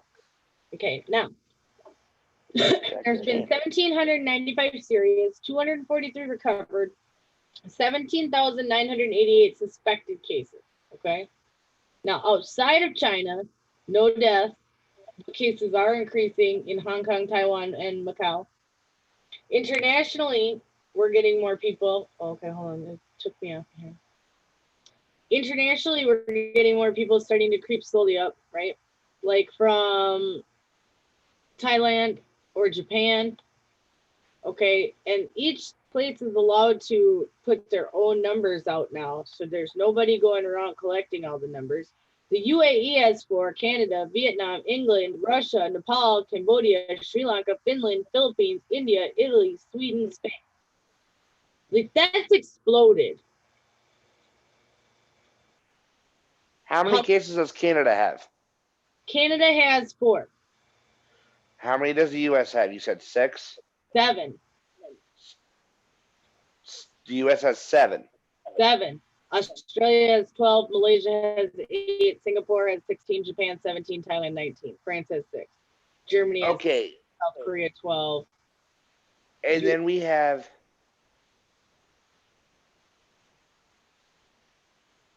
2 possibly here in Ohio. We don't know yet. Right, and they say numbers of cases in Sichuan province includes one asymptomatic case. This case is not included in the government's official account. The number of cases as counted by the Japanese government does not include 2 people who tested positive without symptoms. The Ivory Coast, a suspected case in the Ivory Coast has not been confirmed. Brazil, there's currently no confirmed cases. A post which went viral on Twitter, which was a hoax. How do we know all that though? And how are you not going to include the people who tested positive without symptoms because they got the disease, y'all? Mm-hmm. So, I just don't understand. So, like I said, bnonews.com, look at their tracking coronavirus. You can see it in their latest, even if you go to their homepage. Map data and timeline. They update it all the time. They stay on top of it. They add it. They're great people. Okay, whoever's doing this is staying on top of this. We appreciate them because they never sleep. Okay. Then that's a good thing for all of us. Okay, so we're gonna same numbers just to see. I wanted to just refresh to see what we got. You never know, because now is the time of day we start getting more cases come in. I wouldn't be surprised if we're up over 14,000, by the end of tomorrow.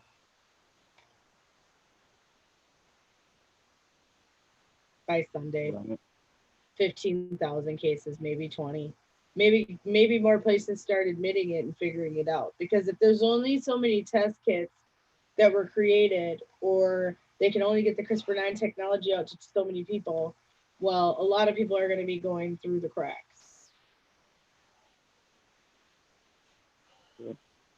And that's just the way I see it. So, with that being said, we got to keep watching out, okay? With that being said, I don't believe for 1 minute that there is a limited amount of fucking test kits for the coronavirus. No, I don't believe I believe there's way more people because they wouldn't think that there's a limited amount of test kits for whatever the shit this is. But again, I repeat, I think the coronavirus. Well, I'm gonna tell you what, we can call it whatever you want, but it's making people drop like flies supposedly, and they're trying to take all our rights through it.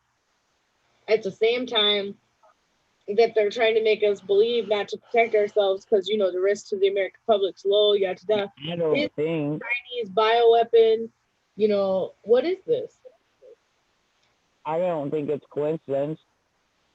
Like I said earlier, I'll say it again. The Chinese people were rioting in the street against their government. Now all of a sudden there's pandemics like that. Right. Deadly life-threatening virus taking everybody out like Godzilla. Right, and they're saying they can only make up. Sounds a whole lot like some Resident Evil shit. I'm just saying. Right. Right, and when I watched the video, I don't remember if I tagged Scarlet in it or not, but they said they can only make up the 2,000 test kits a day. Yeah, that's what they claim. So how are all these people getting tested? See, that's why they're turning people away from hospitals. This is why they're doing long distance, diagnosing. So that's my. They also told us. Go ahead, Red. They also told us like 2 weeks ago that they, even though they had the everything they needed or whatnot, the vaccine would not be ready for human use for months, possibly even years. They're going to fast track the hell out of it for the greater good of the public. We need it on a fast track emergency basis. Remember, the man on Event 201 said that the H1N1 vaccine was created within 89 days. Yep. And that is in your regular flu shot now. They just mix the both together. You can't get it without the other. And so they inject Spanish flu into you when you get a flu shot. Right. Making you a plague carrier. So they wonder why so many people have died from flu. Well, yeah, you started injecting people with the Spanish flu. So yeah, tens of thousands of people are going to die a year. Which is why I no longer get the flu vaccine. You know, they knew this was going to start killing people because nobody had antibodies for this disease that hadn't been around since the 1900s. Mm-hmm.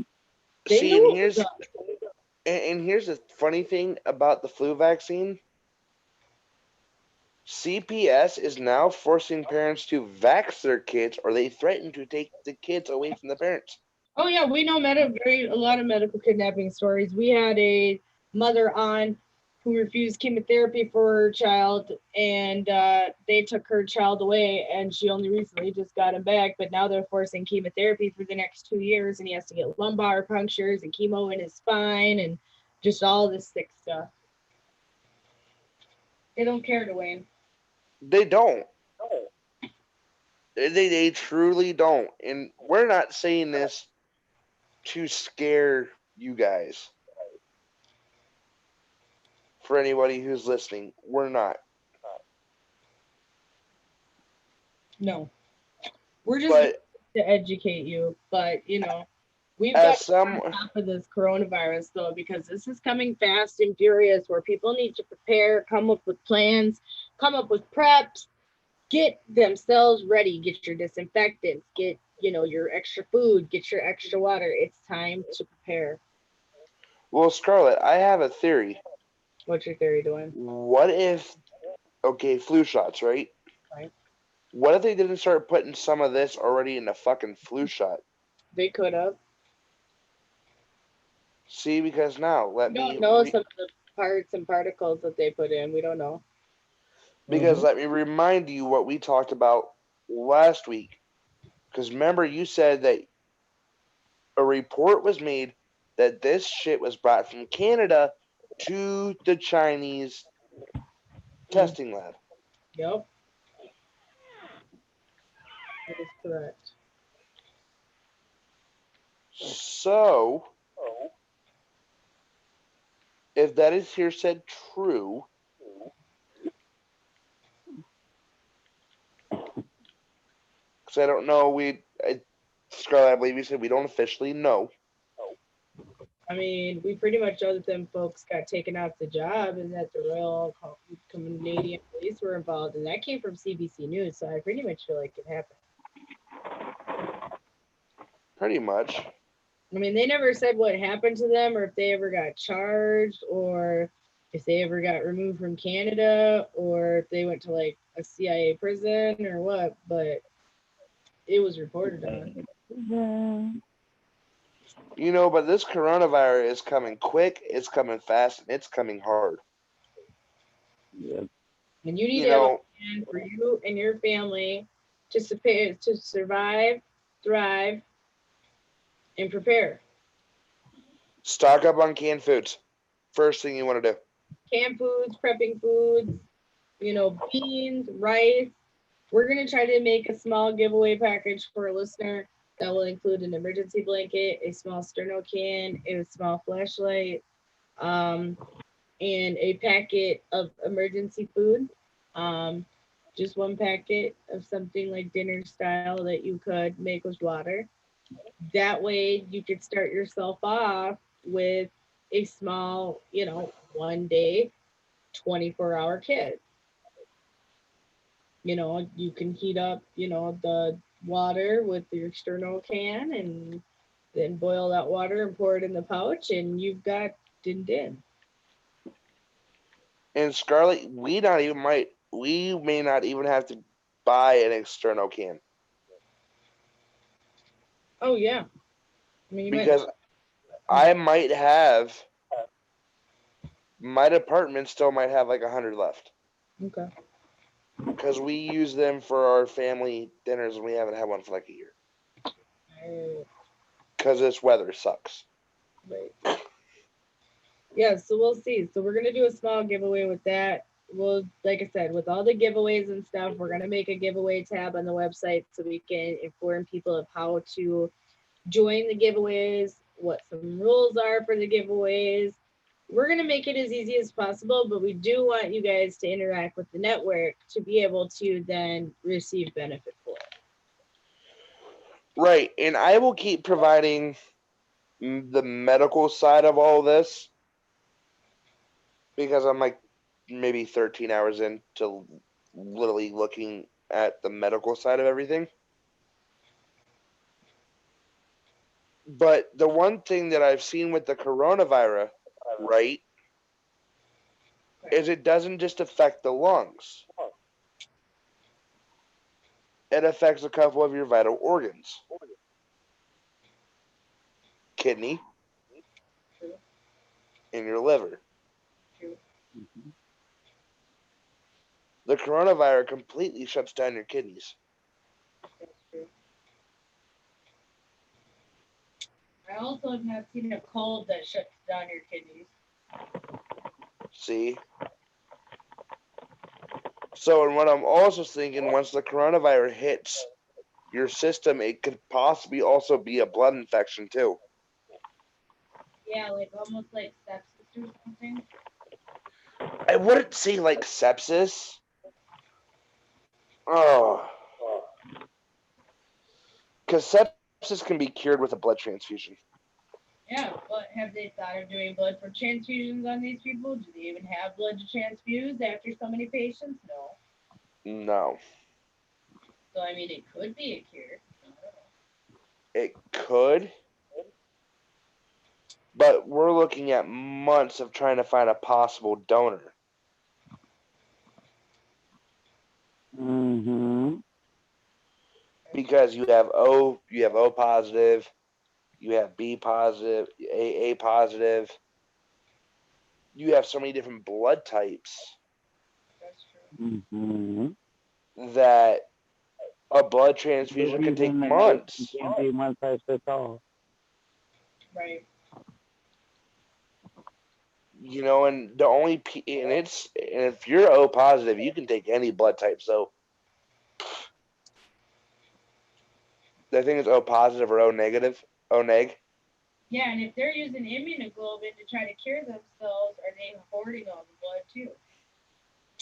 Red, is it O neg or O pos? I think it's O positive is the universal.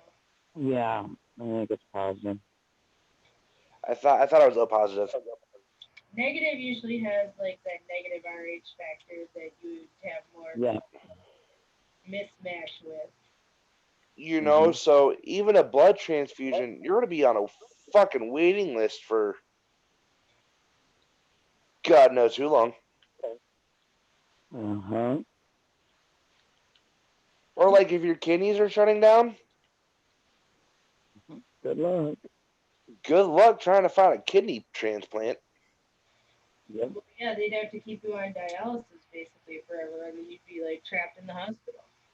Like, I even hate to sound like a dick saying that, but good fucking luck.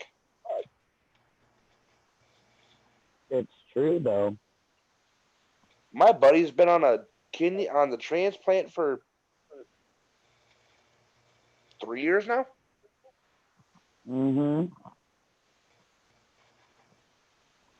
So, I mean, there are ways this thing can be cured, but not even family matches blood types anymore for some god awful reason.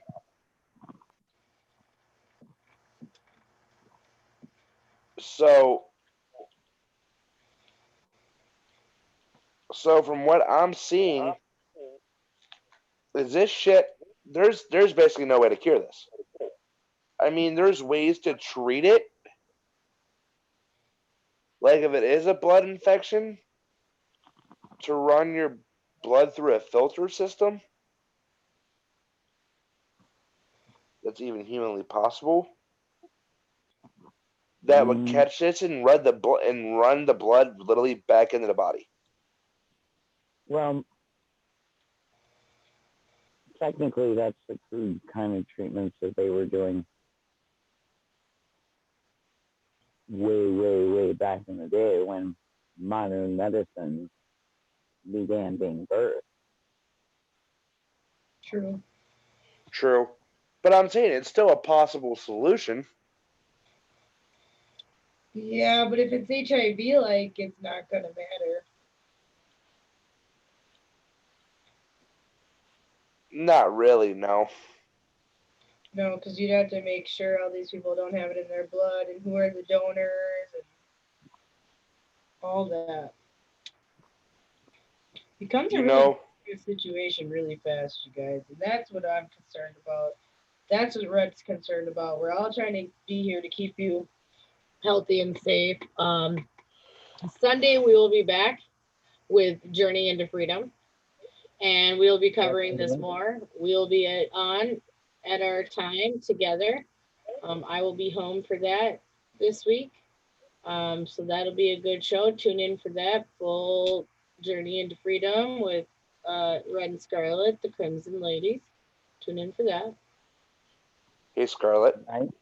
Correct. Yes, Dwayne. Can I just go ahead and say it now since we're on air? What?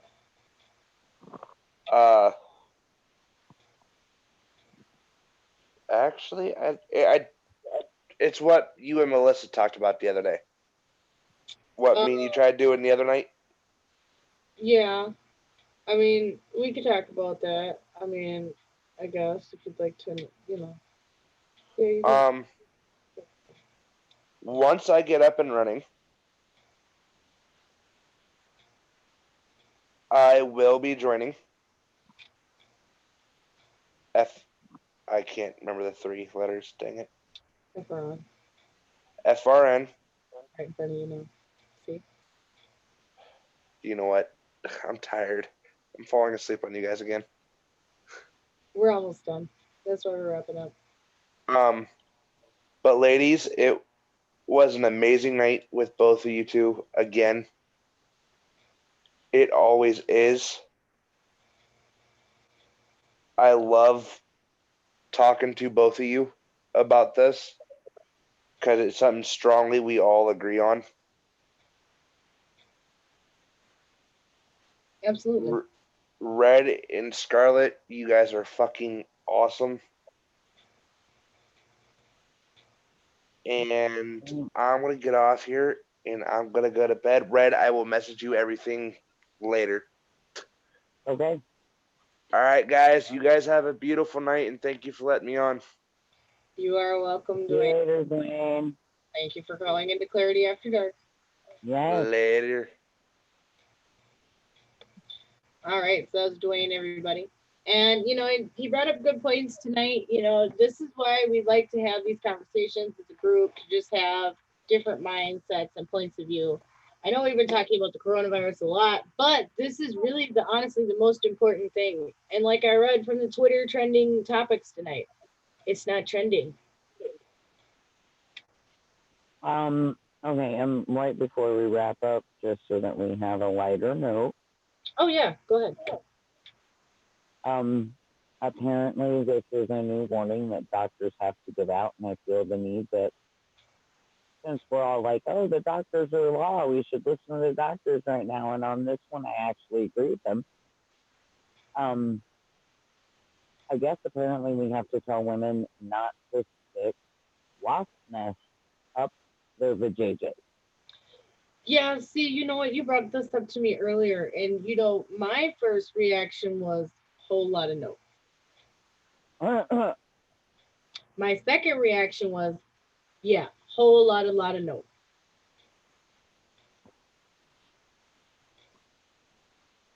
So let us know about it. Apparently, somehow, some way, this has become some beauty trend myth that by putting, I guess, powdered wasp nest up your vajayjay, not just the wasp nest, but like the little nodes inside the one specifically that have like the actual like larvae inside of it.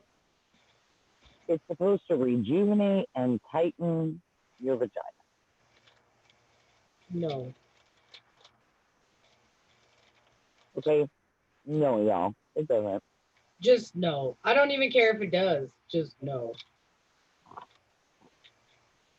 I don't care if it gave you like miracle powers. Okay? Just no. I just feel like that's something that you never should have to go through. Like, should I put potentially dangerous, venomous, small insect hive house in my pH balance? Right, in my pH balanced vagina, yes. Should I do this? No, you should not. That's the answer. And like we've got enough problems right now, guys. Okay? This is kind of, oh my lord, I hate to say this, but this is very remembrance of Tide Pod eating. Mm-hmm. Like, come on, guys. Really? It just sounds retarded. I mean, I've heard of a lot of things. These yoni steams. Oh, right. I was just about to be like, I've heard of some shit like steaming the JJ. Okay, but or stunning your butthole. Mm-hmm. That's like some new big thing now. Stunning your JJ is off the new thing now. Right. Okay. I've heard about yoni steams. I've heard about yoni. I'm not sunbathing any of those two parts of my body because I am that crazy person. I'd be like, I will just do this for like 5 minutes and meditate, and then I'm sunburnt on my vajayjay. No. Or my beanhole. No. No. I know what sunburn feels like. I am not being naked in front of you. No. No. That's a whole lot of no. Even on my own, in my own private land somewhere where I could be naked, nobody would see me, I'm not intentionally laying down, spreading my butt cheeks apart, and being like, son, please being directly into my bunghole. Right. Because again, I'm that fair skinned person. But it's going to expose some skin that ain't never been exposed to no sunlight like that before. And it's just going to instantaneously, like, I'm talking instantaneously, be like, your butt is on fire. True. I'm just saying. And Or, I'm not like we trying. talked about also, Who wants to white on a sunburn? Think about that. Just think about it. just saturate that for a minute. You can't even lay in a bed with a sheet, okay, when you got a bad sunburn. Who wants to white? That's true. And if you don't wipe, what's going to happen? You're going to get some nasty stuff all happening up in there. Then you got a sunburn on top of it. So, poop spreads infection. That's like one of the big things that spreads infection. So I'm just saying, this does not seem intelligent to me. And the other thing that does not seem intelligent to me is, and there's a lot of it, this earth anthrax stuff. Can't do it. I am not sticking sticks and twigs all up in my hoo-ha. That's a whole nope on that too. Or making out with a jar of dirt.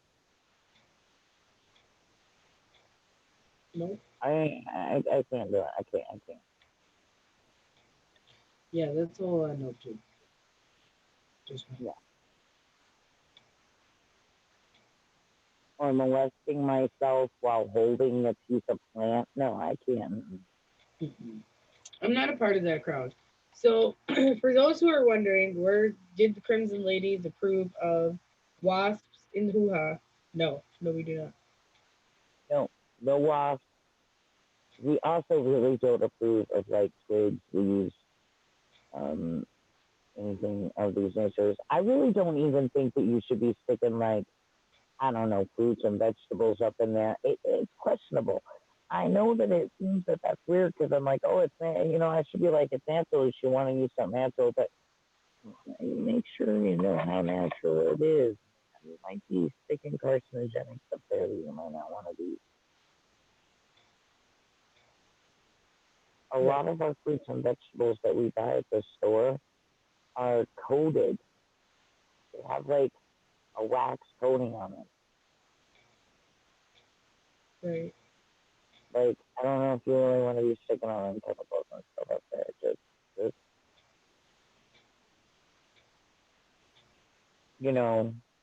just saying. Be kind to your JJ, or it's not going to be kind to you. That's really the bottom line. Like, come on, don't be stupid, really, right now. Yeah, please treat your body nice. Please start researching and looking into things. Don't just take somebody's word. Right. Go look it up yourself. Well, try to actually gain knowledge when you can. Right. But, also be aware that we can't gain knowledge in everything. We can't always gain knowledge in everything. And that sucks. But that is truth and reality right there. We cannot always gain knowledge in everything because take this coronavirus, right? Like we talked about earlier several times. We are at the mercy of someone else telling us what a contagion is, what it's classified as, what its name is, all of its information. We are totally dependent on somebody else to tell us all of that. Because none of us are capable of actually obtaining that knowledge for ourselves, and we have to trust that they're telling us the truth. But the bottom line is, we already know they've lied in the past. Is it that far-fetched that they're going to continue to lie? I mean, a lot of times people just walk around lying with liaritis and lying out there, liar holes, and it doesn't usually stop. Right, and now Chinese tourists usually no longer permitted to enter Australia amid coronavirus. What? Yeah, Australia's cut off Chinese travelers now. No Chinese travelers to Australia.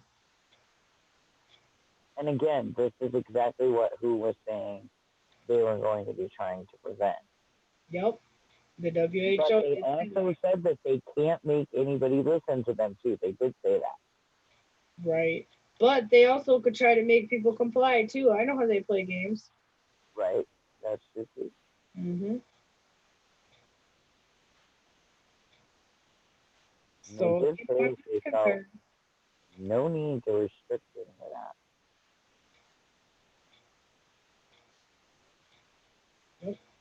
So we just got to be ready for this. You know, there's lots of things going on. So many places have flooded already, you know, in January. You know, we've been seeing crop losses everywhere around the world. Meanwhile, France is fighting with their firefighters and their government. Volcanoes, earthquakes, Earthquakes, tsunamis. yeah, volcanoes that tall, all types of stuff. I mean, it's been crazy this January. And so I'm just expecting for this February a whole crazy ride of itself. We have explosive moon news. Please tune in to explosive moon news on Sunday. Explosive moon news. Yes. Okay. Please check out our show on Sunday, Journey into Freedom, with your host Red, co-host me, here on the Freedom Revolution Network. If you like what we do, please consider donating to our program. You can either donate one time or monthly. Anything and everything helps. We appreciate you, even if you can't give anything. We just want you to share. So share us to your friends, share us to your loved ones, get the message out, help educate people around you.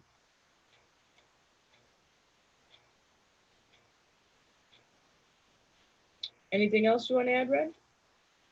Dare to be different, dare to be you, and dare to learn to love yourself unconditionally. And from the land of 10,000 lakes and from the highest desert valley in the great American Southwest, good night, universe.